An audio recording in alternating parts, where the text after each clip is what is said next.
अध्याय 2781 सूखा हुआ। हालांकि येवुक्यू के साथ अपने लंबे समय के घनिष्ठ संबंध से विकसित मौन समझ के कारण भले ही एल्दबा को यह समझ नहीं आया कि येवुक्यू ने अचानक वे दो शब्द क्यों चिल्लाए, लेकिन उनके शरीर ने सहज रूप से प्रतिक्रिया दी जो उनके विचारों से परे थी।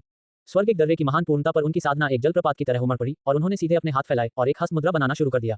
यह एक बहुत ही सरल हस्त मुद्रा थी। इसमें केवल 3 ही भाग थे। जब एल्दबा ने हस्त मुद्रा की पहली हरकत की तब जाकर उनका दिमाग आखिरकार इस बात को समझ पाया। सील आर्ट येवु के उत्तरी सप्तर्षि देवता की मोहर कला की गुप्त तकनीक का जाप कर रहा था। वह चाहता था कि वह उस पर सील आर्ट का प्रदर्शन करे। येवुक्यू के अर्थ को तुरंत समझते हुए एल्दबा ने पहले ही दूसरी हस्त मुद्रा बना ली थी, जिसके बाद तीसरी मुद्रा भी बनाई जो पानी की तरह सहजता से बहती थी। यह एक ही बार में हो गया, महान दाव अपने सरलतम रूप में। सील आर्ट में निहित तीनों हस्त मुद्राएं अविश्वसनीय रूप से सरल थीं, लेकिन जैसे ही वे बनी, उनके हाथों के बीच से एक विशाल, रहस्यमय और असीम अज्ञात आभा फूट पड़ी। उसी समय एल्दबा के पीछे सप्तर्षि मंडल का एक भ्रम प्रकट हुआ, जो शून्य में शाश्वत रूप से उज्ज्वल प्रतीत हो रहा था और शानदार प्रकाश बिखेर रहा था। जैसे ही एल्दबा ने प्रतिक्रिया दी, सेक्ट मास्टर दाओ जी ने भी प्रतिक्रिया दी। उनकी निगाहें तुरंत ज्ञानवर्धक और गहन हो गईं, मानो ज्ञान की चिंगारियां चमक रही हों। किसी आध्यात्मिक जागृति के दौरान व्यक्ति की आध्यात्मिक चेतना और बोध अभूतपूर्व तीव्रता की अवस्था तक पहुंच जाते हैं। इस समय उनका मन कुएं में चमकते चांद की तरह होता है, जो परम सत्य के निकट होता है और अतीत की सभी अनभिज्ञता और भ्रम दूर हो सकते हैं। इसलिए इन परिस्थितियों में वुक्यू ने निश्चित रूप से अपनी स्वयं की सफलता से जुड़ाव महसूस किया होगा और उत्तरी सप्तर्षि कक्ष सीलिंग गॉड की गुप्त तकनीक के चमत्कारी पहलुओं को तुरंत समझ लिया होगा। यह कोई छल नहीं है, ये वास्तव में एक चरम लोक के प्राणी के साथ अविश्वसनीय प्रतिध्वनि उत्पन्न कर सकता है, जिससे एक चरम लोक के प्राणी की इच्छा पूरी हो सकती है। संप्रदाय के गुरु दाओ जी वास्तव में एक सर्वोच्च हस्ती थे, जिन्होंने अनगिनत वर्षों तक उत्तरी सप्तर्षि तारामंडल में विचरण किया था और पल भर में सटीक निष्कर्ष निकाल लिया था। उसी समय स्वयं से कुछ बुदबुदाते हुए उसकी आंखों में ज्ञान की चमक लगातार झिलमिला रही थी। फिर संस्थापक पूर्वज द्वारा छोड़े गए उपदेश के अनुसार सील कला का प्रदर्शन ठीक उसी क्षण किया जाना चाहिए जब कोई चरम स्तर का प्राणी अपनी साधना में सफलता प्राप्त करता है। सफलता का क्षण, और वुक्यू अब मानव राजा स्तर में प्रवेश करने वाला है। मानव राजा स्तर, एक दिव्य स्रोत खुल रहा है। शक्ति का संचय हो रहा है, संचय हो रहा है, संचय हो रहा है। स्विश, ऐसा लगा मानो उनके दिमाग में बिजली सी कौंध गई हो। संप्रदाय के गुरु दाओ जी की आंखें अविश्वसनीय रूप से चमक उठी और उनमें स्पष्ट आश्चर्य और प्रशंसा झलक रही थी। अगर वाकई ऐसा है तो बस यही है। और इसी क्षण एल्दबा पहले ही एक कदम आगे बढ़ चुके थे। उनके हाथ में सील थी और उन्होंने येवुक्यू की भौहों की ओर उंगली से इशारा किया। पलक झपकते ही एल्दबा की उंगली येवुक्यू की भौहों के बीच की त्वचा से टकरा गई।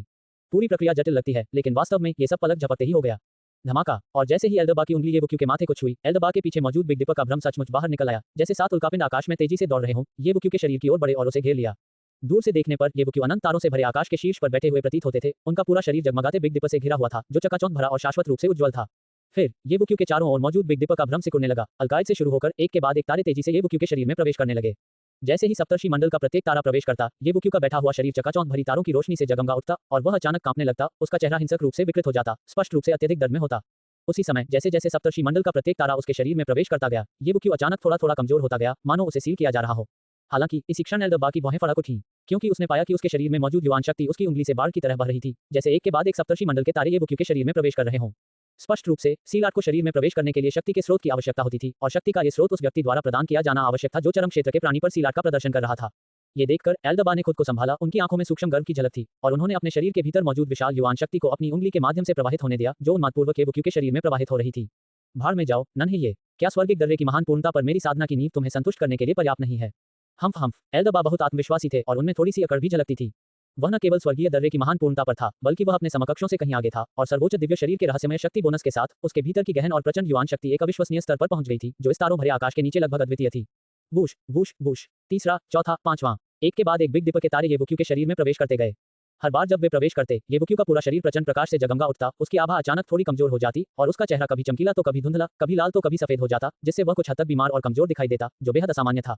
एल्दबा ने शुरू में गर्व और आत्मविश्वास से भरी मुस्कान धारण की, लेकिन जल्द ही उनके चेहरे की मुस्कान कुछ हद तक जम गई, फिर आश्चर्य, अविश्वास और यहाँ तक कि भय में बदल गई, क्योंकि एल्दबा ने पाया कि उनकी गौरवशाली युवान शक्ति जिस गति से खत्म हो रही थी, वह एक अविश्वसनीय स्तर पर पहुंच गई थी। ये किसी बांध से निकली अंतहीन बाढ़ की तरह था। भयानक खिंचाव बल एक विशालकाय अजगर की तरह था, जो 10 दिन और 10 रातों से भूखा था और उन्मत्त और लालच से एल्दबा की युवान शक्ति को निगल रहा था, और इसे 10 गुना, बल्कि 10 गुना से भी अधिक तेजी से चूसा और खाया जा रहा था। जब सप्तर्षि मंडल का छठा तारा अलकायद भी येवुक्यू के शरीर में समा गया, तो एल्दबा का चेहरा पहले ही हरा और पीला पड़ गया था। उनकी आंखों में अविश्वास की चरम सीमा तक पहुंच गई थी। क्यों? क्योंकि उसके शरीर में व्याप्त विशाल और गहन युवान शक्ति, जो एक अंतहीन नदी के समान थी, वास्तव में येवुक्यू द्वारा पूरी तरह से सोख ली गई थी। एक बूंद भी नहीं बची थी। स्वर्गिक दर्रे की महान पूर्णता पर मौजूद एक भयावह अस्तित्व को वास्तव में एक ऐसे साधक ने पूरी तरह से निचोड़ लिया था, जिसने अभी तक आधिकारिक तौर पर मानव राजा क्षेत्र में कदम नहीं रखा था। और यह अभी खत्म नहीं हुआ था। सप्तर्षि मंडल का एक आखिरी तारा मिजार अभी भी बाकी था, जिसने येवुक्यू के शरीर में प्रवेश नहीं किया था। अनुभव से यह देखा जा सकता था कि एक बार जब यह अंतिम सप्तर्षि तारा शरीर में प्रवेश कर जाएगा, तो आवश्यक युवान शक्ति सबसे भयावह होगी, लेकिन एल्दबा की शक्ति पहले ही पूरी तरह से समाप्त हो चुकी थी। भनभनाहट, येवुक्यू के दंतियन की स्थिति में निलंबित अंतिम तारा मिजार अचानक स्पंदित हुआ और तुरंत चमक उठा। फिर अपने घोंसले में लौटती अबाबील की तरह येवुक्यू के शरीर में उग्रता से प्रवेश कर गया। पलक झपकते ही येवुक्यू का पूरा शरीर एक बार फिर अविश्वसनीय रूप से प्रचंड प्रकाश से जगमगा उठा। इस दृश्य को देखकर एल्दबा की पलकें बेतहाशा फड़कने लगीं और उनका चेहरा पीला पड़ गया। यह विकृत बच्चा, एल्दबा ने मन ही मन बड़बड़ाते हुए खुद को कोसा, फिर मुड़कर संप्रदाय प्रमुख दाओ जी पर चिल्लाते हुए कहा, वरिष्ठ भाई, जल्दी, गोलियां, आपके पास जितनी भी हों, मुझे दे दीजिए। ये सुनकर संप्रदाय के गुरु दाऊ जी ने तुरंत अपना दाहिना हाथ झटका और पल भर में 1 दर्जन से अधिक गोलियां प्रकट हुईं, जिनसे तीव्र औषधीय सुगंध और अत्यंत शुद्ध युवान शक्ति निकल रही थी। प्रत्येक गोली 11वीं श्रेणी की थी और यदि इनमें से कोई एक भी गोली बाहरी दुनिया में ले जाई जाए, तो अनगिनत प्राणियों के बीच इसके लिए भयंकर लड़ाई छिड़ जाएगी, जिससे रक्तपात हो जाएगा। हालांकि संप्रदाय के गुरु दाऊ जी सीधे आगे बढ़े, एल्दबा के सामने प्रकट हुए और अपने दाहिने हाथ में मौजूद गोलियों से मुट्ठी भर गोलियां सीधे एल्दबा के मुंह में ठूंस दी। एल्दबा का मुंह तुरंत भर गया। एल्दबा, जिन्होंने संप्रदाय प्रमुख दाऊ जी के अत्यधिक कठोर और असभ्य व्यवहार के बारे में शिकायत करने की जहमत नहीं उठाई, ने तुरंत अपने मुंह में मौजूद सभी गोलियां निगल लीं। वे उनके पेट में गईं और उन्होंने अपनी युवान शक्ति का उपयोग करते हुए उन्हें भली भांति शुद्ध करना शुरू कर दिया। धमाका, अगले ही पल 11वीं श्रेणी की 1 दर्जन से अधिक गोलियां एक साथ एल्दबा के पेट में फट गईं। औषधीय शक्ति की लहरें गरज की तरह उमड़ पड़ी और अत्यंत सघन और शुद्ध औषधीय शक्ति तुरंत परिष्कृत होकर तीव्र और विशाल युवान शक्ति के प्रवाह को जन्म देने लगी, जिसने तुरंत एल्दबा के अंगों और हड्डियों को भर दिया। और ठीक इसी क्षण भनभनाहट, येबुक्यू की भौहों की ओर इशारा करती उंगली से एक बार फिर अविश्वसनीय रूप से भयानक चूषण बल निकला, जो पिछली 6 बार की तुलना में कहीं अधिक था। अंतिम तारा मिजाज के उसके शरीर में प्रवेश करने के साथ ही पर्याप्त शक्ति अवशोषित हो जाने पर उत्तरी सप्तर्षि सीलिंग गॉड की गुप्त तकनीक की सील कला आधिकारिक तौर पर पूरी हो जाएगी। मैं यह मानने से इनकार करता हूं कि मैं आपको संतुष्ट नहीं कर सकता। अध्याय 2782 पागलपन। वूश, ओल्ड बा ने धीमी सी चीख निकाली और तुरंत ही उसकी उंगलियों से निकलने वाले भयानक खिंचाव के साथ उसके भीतर उमड़ती और गर्जना करती युवान शक्ति तुरंत खींच ली गई और तेजी से येबुक्यू के शरीर में प्रवाहित होने लगी। तथापि महज 3 सांसों में 1 दर्जन से अधिक 11वीं श्रेणी की गोलियों के औषधीय प्रभावों से उत्पन्न नई युवान शक्ति येबुक्यू द्वारा एक बार फिर पूरी तरह से अवशोषित कर ली गई, एक बूंद भी नहीं बची। इससे ओल्ड बा की पुतलियां हिंसक रूप से सिकुड़ गईं और उन्हें अपने बुरे चेहरे में जलन महसूस हुई। एक ऐसी बेचैनी का एहसास हुआ मानो किसी ने उन्हें अचानक चेहरे पर थप्पड़ मार दिया हो। और एक बार फिर ओल्ड बा की युवान शक्ति को खत्म करने के बाद भयानक खिंचाव रुकने का कोई संकेत नहीं दिखा रहा था, बल्कि ये और भी लालची और उन्मत्त हो गया। इससे बूढ़े बा के चेहरे के भाव बदल गए और वह जल्दी से फिर चिल्लाया, बड़े भाई, अभी भी काफी नहीं है। उफ, बूढ़े बा के शब्द बीच में ही रुक गए क्योंकि उनका मुंह भर दिया गया था। दाऊजी संप्रदाय के गुरु द्वारा जबरन खिलाने का दूसरा दौर आ चुका था, इस बार लगभग 20 11वीं श्रेणी की गोलियां। धमाका, ओल्ड बा के शरीर में उमड़ती और भयानक औषधीय शक्ति का विस्फोट हुआ और उन्होंने तुरंत उसे परिष्कृत कर लिया। यदि कोई साधारण स्वर प्राप्ति क्षेत्र का प्राणी होता तो वह निस्संदेह असहज महसूस करता, लेकिन ओल्ड बा निर्भीक थे और उन्होंने तेजी से नई युवान शक्ति उत्पन्न की। चलो भी, धीमी गर्जना के साथ ओल्ड बा येबुक्यू के शरीर के भीतर मौजूद भयानक खिंचाव का हठपूर्वक सामना करता हुआ प्रतीत हो रहा था। एक ही समय पर येबुक्यू के शरीर के अंदर रेगिस्तानी इलाके में इस समय येबुक्यू एक अजीब अवस्था में प्रवेश कर चुका था। बाहरी दुनिया से कुछ भी महसूस करने में असमर्थ था, क्योंकि उसके रेगिस्तान में एक अकल्पनीय और अभूतपूर्व परिवर्तन हो रहा था। पहला दिव्य झरना, जो रेगिस्तान के बीचों बीच जमीन से फूटने और खुलने ही वाला था, वास्तव में ठीक उसी क्षण जबरदस्ती बंद कर दिया गया जब वह सफल होने ही वाला था। यह ऐसा था मानो आप 10 दिन और 10 रातों तक पेशाब रोके हुए हों और जैसे ही आपने अपनी पैंट उतारी हो और सब कुछ बाहर निकालने ही वाले हों, अचानक एक अदम्य शक्तिशाली बल द्वारा आपको इसे रोकने के लिए मजबूर होना पड़े। यह एहसास बहुत असहज था, ये सचमुच बहुत असुविधाजनक था। इसलिए प्रथम दिव्य स्रोत ने पुरजोर प्रतिरोध किया। रेगिस्तान का केंद्र पहले ही एक छोटे टीले जैसी आकृति में उभर चुका था, जो लगातार बेतहाशा हिल रहा था, अतुलनीय रूप से चकाचौंध भरी रोशनी उत्सर्जित कर रहा था और अविश्वसनीय रूप से शक्तिशाली और अशांत ऊर्जा से भरा हुआ था, मानो एक अराजक अजगर को जबरदस्ती धरती में दफना दिया गया हो। यह अपनी पूरी ताकत से जमीन से मुक्त होने की कोशिश कर रहा था और भयंकर संघर्ष और प्रतिरोध तेज हो गया, जिससे पूरा रेगिस्तान हिंसक रूप से कांप उठा। अशांत ऊर्जा के विस्फोट हुए, जिन्हें दबाना लगभग असंभव था। ठीक इसी क्षण वूश, क्रैक, चमकीले तारे लगातार रेगिस्तान के आकाश में लकीरें बनाते हुए ऐसे लग रहे थे मानो स्वर्ग से गिर रहे हों, लंबी लंबी इंद्रधनुषी लकीरें बनाते हुए और रेगिस्तान के विभिन्न हिस्सों में जोर से टकराते हुए एक भयंकर गर्जना पैदा कर रहे थे, मानो आग में घी डाल रहे हों, जिससे पहले से ही कांपता हुआ रेगिस्तान अपने अंतिम विनाश की ओर बढ़ता हुआ प्रतीत हो रहा था।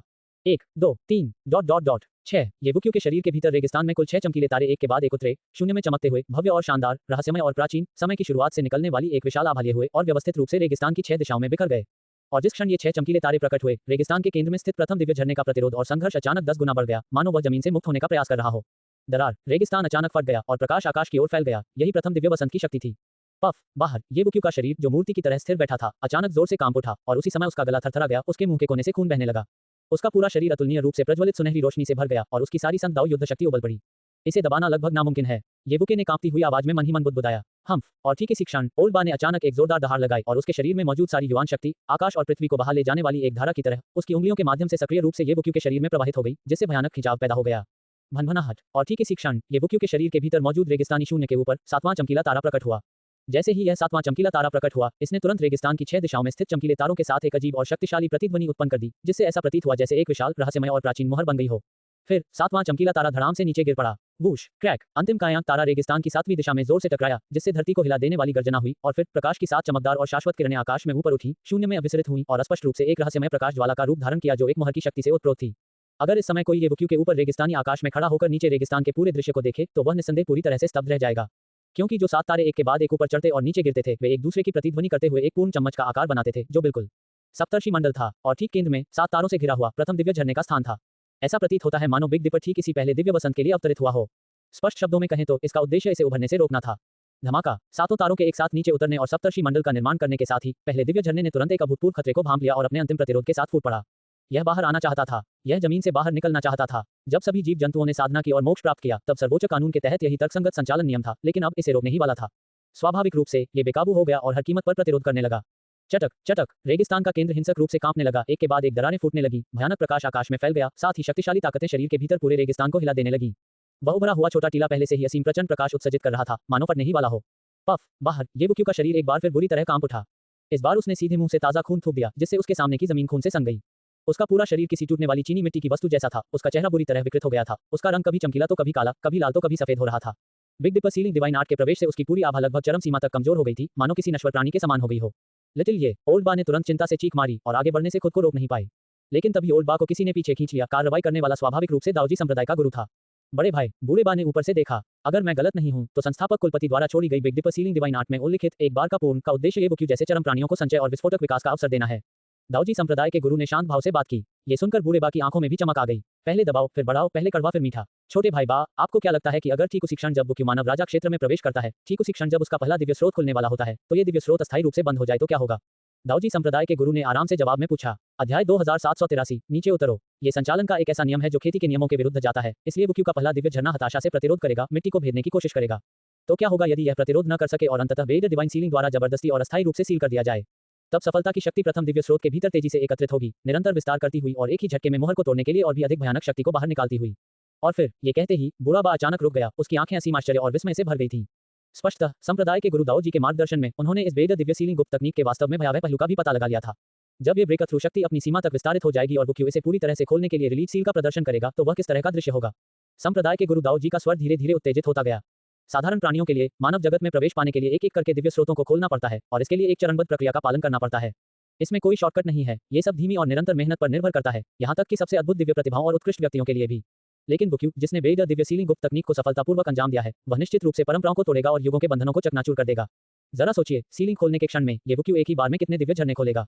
ये तो बिल्कुल अकल्पनीय है, लेकिन यह निश्चित रूप से एक तरफा जीत होगी। केवल एक चरम स्तर के प्राणी के पास ही वेद दिव्य सीलिंग करने और उसके दुष्परिणामों को सहन करने की योग्यता और आत्मविश्वास होता है। साधारण प्राणी तो केवल स्वयं को मृत्यु के घाट उतार देंगे और राख में तब्दील हो जाएंगे। इसलिए इस समय कोई उसकी मदद नहीं कर सकता, वह केवल खुद पर ही निर्भर रह सकता है। संप्रदाय के गुरु दाऊ जी के शब्दों का अनुसरण करते हुए ओल्ड बा का चेहरा भी विस्मय और प्रत्याशा से भर गया। छी! अचानक येवुक्यू तीसरी बार बुरी तरह कांप उठा और उसने खून का एक और बड़ा घूंट थूक दिया। उसका चेहरा कभी काला तो कभी हल्का, कभी लाल तो कभी सफेद हो रहा था। उसका पूरा शरीर लड़खड़ाता हुआ लग रहा था, वह बेहद बीमार और बेहद कमजोर दिख रहा था। ये देखकर ओल्ड बा का दिल घबरा गया और उनके चेहरे पर चिंता के भाव आ गए। लेकिन संप्रदाय के गुरु दाऊ जी ने अचानक एक कदम आगे बढ़ाया, अपनी दिव्य आत्मा शक्ति का संचार किया और येवुक्यू पर चिल्लाते हुए कहा, वुक्यू, तुम्हें इसे रोकना होगा, तुम्हें इसे रोके रखना होगा, रोके रखना होगा, रोके रखना होगा। उसके शरीर के रेगिस्तान के भीतर संप्रदाय के गुरु दाऊ जी की चीख अचानक गूंज उठी, जिससे येवुके, जो प्रथम दिव्य झरने के खिलाफ अपनी पूरी ताकत से संघर्ष कर रहा था, ने अपने मन में एक तीखी मुस्कान प्रकट की। बेशक मैं इसे रोक कर रखूंगा, मैं इसे सिर्फ रोके ही नहीं रखूंगा, मैं इसे नीचे की ओर दबाऊंगा। उसके शरीर के भीतर एक गर्जना गूंजी और पूरा रेगिस्तान पल भर में उबल उठा। येवुक्यू की अविश्वसनीय रूप से भयानक इच्छा शक्ति मानो अनंत समय और स्थान को भेदते हुए पहले दिव्य झरने से बने छोटे टीले पर जोरदार प्रहार किया। धमाका! वह छोटा सा टीला तुरंत कांप उठा और वास्तव में काफी जोर से वापस जमीन में धंस गया। लेकिन इसके बाद जो हुआ वह अपरिहार्य रूप से और भी हिंसक प्रतिरोध था। लेकिन ठीक इसी क्षण सप्तर्षि मंडल के 7 तारों की सील करने वाली ज्वालाएं शून्य में एकत्रित और आपस में गुंथी हुई अंततः पूरी तरह से आकार ले लेती हैं, प्रचंड रूप में जलती हुई, रहस्यमय और राजसी। फिर एक जोरदार धमाके के साथ वे नीचे उतर गए। हा, एकदम सही समय। ये देखकर येवुक्यू के हृदय में असीम आनंद का संचार हुआ। उसकी संपूर्ण मानसिक इच्छाशक्ति तुरंत ही सील करने वाली ज्वालाओं में विलीन हो गई और इतिहास के सभी 9 स्वर्गों और 10 पृथ्वी को दबाने के लिए पर्याप्त असीम शक्ति के साथ अवतरित होकर सीधे प्रथम दिव्य स्रोत की ओर अग्रसर हो गई। मेरे लिए नीचे बैठ जाओ। सील करने वाली ज्वालाओं और प्रथम दिव्य झरने के हिंसक रूप से टकराने से एक प्रचंड और जबरदस्त गर्जना गूंज उठी। दरार! अस्पष्ट रूप से ऐसा प्रतीत हुआ जैसे एक अत्यंत अनिच्छुक इच्छाशक्ति चकनाचूर हो रही हो, एक हताश जवाबी हमला करने का प्रयास कर रही हो, लेकिन यह अचानक रुक गई, मानो किसी विशाल हाथ द्वारा जीवित ही पीछे धकेल दिया गया हो। धमाका! येवुक्यू के भीतर का पूरा रेगिस्तान पल भर में चकाचौंध कर देने वाली रोशनी में डूब गया, जो पूरे 12 सांसों तक कायम रही। जब सब कुछ सामान्य हो गया, तो ऐसा लगा मानो पूरे आंतरिक रेगिस्तान में शांति लौट आई हो। रेगिस्तानी भूमि के केंद्र में एक चमकदार मोहर आग की तरह चमक रही थी, अटूट। धुंधले रूप से भीतर एक दिव्य झरना दहाड़ता और संघर्ष करता हुआ दिखाई दे रहा था, लेकिन सब व्यर्थ था। आखिरकार मुझे सफलता मिल ही गई। इस समय येवुके का मन पूरे रेगिस्तानी इलाके पर नजर गड़ाए हुए था और उसके मन में हार्दिक खुशी और उम्मीद की एक झलक झलक रही थी। और इस क्षण वे 7 तारे जो मूल रूप से पूरे रेगिस्तानी इलाके को ढके हुए थे और सप्तर्षि मंडल के 7 तारों का निर्माण करते थे, वे सभी धुंधले पड़ गए थे। लेकिन येवुके को पता था कि जैसे जैसे पहला दिव्य वसंत नई शक्ति उत्पन्न और संचित करता रहेगा, ये सप्तर्षि के 7 तारे धीरे धीरे एक एक करके फिर से प्रकाशित हो जाएंगे। जब सभी 7 तारे प्रकाशित हो जाएंगे, तब वह सील तोड़ने के लिए रिलीज सील का प्रदर्शन करेगा। उस समय वह सचमुच आसमान की ऊंचाइयों को छू लेगा। खुलने वाले दिव्य झरनों की संख्या तो मानो एक धमाका ही हो जाएगा। भिन-भिनाहट, भिन-भिनाहट, भिन-भिनाहट। अचानक येवुक्यू का दिमाग बुरी तरह हिल गया और उसके बाद असीम आश्चर्य से भर गया, क्योंकि इस समय मंद बिग डिपर के 7 तारों में से पहले 3 तारे तियानशु तारा, तियानजुआन तारा और तियानजी तारा वास्तव में एक साथ जगमगा उठे। वे एक बार फिर प्रतिभाशाली हो गए। इससे ये सिद्ध हुआ कि प्रथम दिव्य स्रोत द्वारा संचित शक्ति एक भयावह स्तर तक पहुंच गई थी, जो पहले 3 तारों को प्रकाशित करने के लिए पर्याप्त थी। यह मेरी कल्पना से कहीं अधिक तेज है। अब केवल 4 ही बचे हैं। येबुके का दिल बेहद खुश था। उसी समय येबुक्यू ने पाया कि ये दृश्य उस समय से कितना मिलता जुलता था जब उन्होंने 7 सितारा दाव शोधन पेटी के पीछे सप्तर्षि मंडल के 7 सितारों का पैटर्न जलाया था। वे बिल्कुल एक जैसे थे। इससे येबुके खुद को गहन चिंतन में डूबने से नहीं रोक सका। लेकिन इससे पहले कि येबुके कुछ सोच पाता, उसके शरीर के अंदर की स्थिति अचानक फिर से बदल गई। Boom boom boom. अचानक येबुक्यू ने अपने अंगों और हड्डियों से अवर्णनीय रूप से राजसी नई शक्ति की लहरें उठती हुई महसूस की, जो उसकी त्वचा, मांस, टेंडन, हड्डियों और मज्जा को प्रभावित कर रही थी। मेरी युद्ध शक्ति और मजबूत होती जा रही है। येबुके बेहद हैरान थी। उसे तो ये बात कुछ हद तक अविश्वसनीय भी लगी। उसने स्पष्ट रूप से Big Dipper Ceiling Mystic Art का उपयोग करके पहले दिव्य झरने को सील कर दिया था और अस्थायी रूप से अपने साधना स्तर को मजबूत कर लिया था। वर्तमान स्थिति क्या थी, वह अब इसे समझ नहीं पा रहा था। लेकिन जल्द ही येबुक्यू के लिए ध्यान भटकाना अब और संभव नहीं रह गया, क्योंकि उसके शरीर के भीतर की शक्ति तेजी से बढ़ रही थी और उसकी ताकत लगातार बढ़ती जा रही थी, जिससे उसका दिमाग अभिभूत हो रहा था। उसकी रक्त ऊर्जा संघनित हो रही थी, वह विकसित हो रही थी और भी अधिक ऊर्जावान और जोशीला होता जा रहा है। उसी समय येबुक्यू ने अपने शरीर के सबसे गहरे हिस्से से एक राजसी जीवंतता के साथ साथ रहस्य और भव्यता से भरी एक और शक्तिशाली शक्ति को स्पष्ट रूप से महसूस किया। यह शाश्वत आत्मा मोती की शक्ति है और ओल्ड बा, क्या ये प्रतिक्रिया हो सकती है? अचेतन अवस्था में येबुक्यू ने अनजाने में ही एक निर्णय ले लिया। तो फिर मैं इनका इस्तेमाल दिव्य द्वार को रोशन करने के लिए करूंगा। भनभनाहट। अमर और अविनाशी ईश्वर राजा कला खुला है। बाहर मुख्य हॉल के अंदर बैठे हुए येबुक्यू अचानक अंतहीन प्रचंड प्रकाश में डूब गए, जबकि उनके पूरे शरीर से चमकदार लाल बादल फूट पड़े और उन्हें पूरी तरह से अपने आगोश में ले लिया। इस अचानक हुए दृश्य ने संप्रदाय के गुरु दाऊजी और ओल्ड बा को अकथनीय रूप से स्तब्ध कर दिया। बुक्यू की लोकप्रियता आसमान छू रही है, बूढ़े बा ने अविश्वास से कहा, लेकिन उसकी साधना शक्ति पूरी तरह से सील हो गई है। उसका साधना स्तर स्थिर है, फिर भी उसकी शक्ति और सामर्थ्य में जबरदस्त वृद्धि हो रही है। आखिर चल क्या रहा है? इस समय तो संप्रदाय के गुरु दाऊजी भी इसे समझ नहीं पा रहे थे और थोड़े हैरान थे। पूरा हॉल एक बार फिर सुनहरी रोशनी और लाल बादलों से जगमगा उठा। रोशनी इतनी तेज थी कि ओल्ड बा और सैक्ट मास्टर दाऊजी भी उसमें समा गए, मानो वे किसी चमकते स्वर्ग में आ गए हों। और इस तरह समय धीरे धीरे बीतता गया। 1 घंटा, 3 घंटे, 1 दिन। जब पूरा 1 दिन और रात बीत गई तो संप्रदाय प्रमुख के हॉल को पूरी तरह से रोशन करने वाला प्रकाश अचानक तेजी से पीछे हटने लगा। अंत में येबुक्यू की बैठी हुई आकृति एक बार फिर प्रकट हुई। फिर स्विश, येबुक्यू की कसकर बंद आंखें अचानक खुल गईं। पूरे हॉल में ऐसा लगा मानो 2 अतुलनीय वज्रपात हुए हों और पल भर में गायब हो गए हों। अध्याय 2784। इस बार युवा ये बुक्स्यू, एल्दबा और सैक्ट मास्टर दाऊजी, जो 1 दिन और 1 रात चुपचाप इंतजार कर रहे थे, सुखद आश्चर्य से चिल्ला उठे। एल्दबा और सैक्ट मास्टर दाऊजी की आवाजें सुनकर ये बुक्सुए तुरंत मुस्कुराए और खड़ी हो गई। हालांकि उसी समय ये बुक्सुए के चेहरे का रंग पीला और हरा के बीच बदलता रहा, जिससे बीमारी और कमजोरी का गहरा एहसास हुआ। फिर भी उसकी आंखें और भी चमकदार और तेज हो गईं। इस बदलाव ने एल्दबा और सैक्ट मास्टर दाऊजी के दिल की धड़कनें तेज कर दी। एल्दबा, संप्रदाय के गुरु, ये bed ceiling God secret Art का उपयोग करने का मामूली दुष्प्रभाव है। इससे मैं बीमार जैसा दिख रहा हूं, लेकिन वास्तव में मैं ठीक हूं। ये बुक्सुए ने हल्की मुस्कान के साथ कहा। उनकी त्वचा पहले से ही गोरी थी और अब इस बीमारी की कमजोरी के कारण वे एक ऐसे दुर्बल विद्वान की तरह दिख रहे थे जो मुर्गी को भी नहीं बांध सकता था, मानो 3 कदम में ही हवा से उड़ जाएगा। संप्रदाय प्रमुख दाऊजी को तसल्ली नहीं हुई। बिना कुछ बोले वे सीधे आगे बढ़े, अपना दाहिना हाथ बढ़ाया, ये बुक्सुए की दाहिनी बांह पकड़ी और सावधानीपूर्वक उसकी जांच करने लगे। काफी देर बाद संप्रदाय के गुरु दाऊजी ने आखिरकार राहत की एक लंबी सांस ली। बुक्सुए वास्तव में ठीक है, वह बस ऊपर से कमजोर और बीमार दिखता है। संप्रदाय के गुरु दाऊजी की बातें सुनकर एल्दबा ने भी आखिरकार राहत की सांस ली। जब मैं मुहर हटा दूंगी तो ये दुष्प्रभाव पूरी तरह से गायब हो जाएगा, ये बुक्सु ने धैर्यपूर्वक समझाया। तो फिर युवा ये तुम्हारी शक्ति और वंश। एल्दबा ने फिर से बात की, उनकी आंखों में प्रत्याशा और चिंता का भाव झलक रहा था। ये सुनकर ये बुक्सुए ने एक बार फिर धीरे से मुस्कुरा दिया। एल्दबा, क्या मैं ये देखने की कोशिश करूं कि मेरी वर्तमान शक्ति कितनी मजबूत है? ये देखकर एल्दबा की आंखें चमक उठीं। वे दिल खोलकर हंसे और गर्व से बोले, आओ, पूरी ताकत लगा दो, मैं आती हूं। धमाका। ये बुक्सुए पल भर में लाखों उबलते ज्वालामुखियों की तरह भड़क उठा। उसका दाहिना हाथ हवा में लहराया, दाहिना हाथ मुट्ठी में बंद हुआ और एक ही कदम में उसने एल्दबा की ओर मुक्का मारा। दरार, मुट्ठी के उस जोरदार प्रहार ने शून्य को चीर दिया और उमड़ती हुई वायुधारा ने आसपास के वातावरण को हिंसक रूप से रगड़ते हुए पूरे हॉल की सारी हवा को तुरंत बाहर निकाल दिया, जिससे वह एक निर्वात में बदल गया। सुनहरी रोशनी से जगमगाती दाहिनी मुट्ठी भयानक वायु प्रवाह के साथ पल भर में एल्दबा के चेहरे पर जा गिरी। जहां भी वह मुक्का गया, अंतरिक्ष में एक विशाल काला छेद परछाई की तरह उसका पीछा करता चला गया। हे, लेकिन एल्दबा मुस्कुराए और फिर अपनी एक उंगली बढ़ाकर ये बुक्सुए के मुंह को सीधे रोक दिया। वूश, अगले ही पल एल्दबा के बाल लहराए और उनका सैन्य वस्त्र फहराने लगा। और फिर यह खत्म हो गया था। ये बुक्सुए ने अपनी मुट्ठी पीछे खींची, सीधा खड़ा हुआ और एल्दबा की ओर उम्मीद भरी नजरों से देखा। अभी अभी मारा गया वह मुक्का बैटल गॉड आर्ट के बैटल कैरेक्टर सीक्रेट और 9 Heavens Burning Fury Secret Art का इस्तेमाल किए बिना अपनी युद्ध शक्ति को बढ़ाने के लिए किया गया उसका सबसे शक्तिशाली प्रहार था। इस समय एल्दबा के चेहरे पर सदमे के भाव साफ दिखाई दे रहे थे। संप्रदाय के प्रमुख दाऊजी भी उतने ही स्तब्ध थे। स्वर्ग संबंध क्षेत्र के प्रारंभिक चरण का शिखर। एल्दबा ने धीरे धीरे ये 6 शब्द कहे। इससे ये बुक्सुए की आंखें तुरंत चमक उठीं। अद्भुत। संप्रदाय के गुरु दाऊजी ने कुछ देर सोचा और अंत में केवल ये 2 शब्द ही कहे। हे बड़े भाई, आपको नहीं लगता कि यह बच्चा सिर्फ इतना ही ताकतवर है ना? ये बच्चा अपने तुरुप के पत्ते छुपाना पसंद करता है और मैं आपको बता रहा हूं, यह उसकी पूरी ताकत नहीं है। एल्दबा ने हंसते हुए कहा, जिससे संप्रदाय प्रमुख दाऊजी की आंखें सिकुड़ गईं। और इस समय ये बुक्सुए का दिल पहले से ही बेहद उत्साहित था। अगर मैं बैटल कैरेक्टर सीक्रेट और 9 Heavens Burning Fury Secret Art के साथ अपनी युद्ध शक्ति को 5 गुना बढ़ा दूं, तो मैं हेवन कनेक्टिंग दायरे के शुरुआती चरण के शिखर पर मौजूद किसी भी प्राणी को हराने में सक्षम हो जाऊंगा, और यहां तक कि अगर मेरा सामना हेवन कनेक्टिंग दायरे के मध्य चरण में किसी से भी हो जाए तो भी। ये बुक्सुए रुक गई, यह महसूस करते हुए कि स्वर्ग संबंध क्षेत्र के भीतर मध्य चरण और प्रारंभिक चरण का शिखर केवल एक छोटे से क्षेत्र के अंतर पर प्रतीत होता है, लेकिन वास्तव में वे स्वर्ग और पृथ्वी की तरह हैं। हो सकता है कि मैं उन्हें हरा ना पाऊं, लेकिन भाग निकलना तो निश्चित रूप से कोई समस्या नहीं होगी। अंततः ये बुक्सुए एक निष्कर्ष पर पहुंची। दूसरे शब्दों में, अगर वर्तमान ये बुक्सुए को स्टारफील्ड युद्ध क्षेत्र से लौटने पर ग्रेट लुओ हेगेमोन संप्रदाय के 7 हथियारों और स्वर्गीय रणनीतिकार द्वारा घात लगाकर हमला किए जाने की स्थिति का सामना करना पड़े, तो अगर केवल 7 हथियारे ही हों तो वह उन्हें बलपूर्वक मार सकता है। यदि वह स्वर्गीय रणनीतिकार होता जो स्वर्ग संबंध क्षेत्र के मध्य चरण में होता, तो वह निश्चित रूप से शांतिपूर्वक और सुरक्षित रूप से पीछे हट सकता था। तो मेरी वर्तमान सटीक शक्ति को स्वर्ग संबंध क्षेत्र के मध्य चरण से नीचे अजेय माना जाना चाहिए। ये सोचते ही ये बुक्सुए के होठों के कोने पर एक तीखी मुस्कान आ गई। हालांकि तब ये बुक्सुए को कुछ सूझा, उसकी आंखों में चमक आ गई और उसने संप्रदाय के गुरु दाऊ जी और एल्डर बा की ओर देखते हुए कहा, संप्रदाय के गुरु एल्डर बा, मैं अभी के साधना स्तर पर हूँ और बेदो सीलिंग गॉड सीक्रेट आर्ट द्वारा मेरी साधना को सफलतापूर्वक सील और मजबूत करने के बावजूद मेरी युद्ध शक्ति में इतना उछाल क्यों आया? ये बुक्सुए स्वयं इन दोनों प्रश्नों का उत्तर नहीं ढूंढ सका, इसलिए उसने केवल एल्डर बा और सेक्ट मास्टर दाऊ जी से ही पूछा। एल्डर बा की भौहें तुरंत सिकुड़ गईं, मानो वे गहरी सोच में डूबे हों।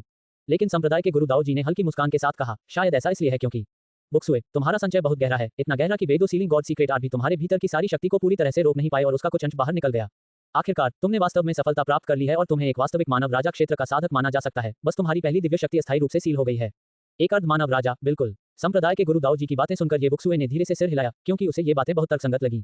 तुरंत ही ये बुक्सुए ने एक लंबी धीमी सांस छोड़ी। उसकी निगाहें संप्रदाय प्रमुख दाऊ जी की छाती पर खुले हुए गहरे खून से लथपथ छेद पर टिक गईं, जो काली ऊर्जा से घिरा हुआ था।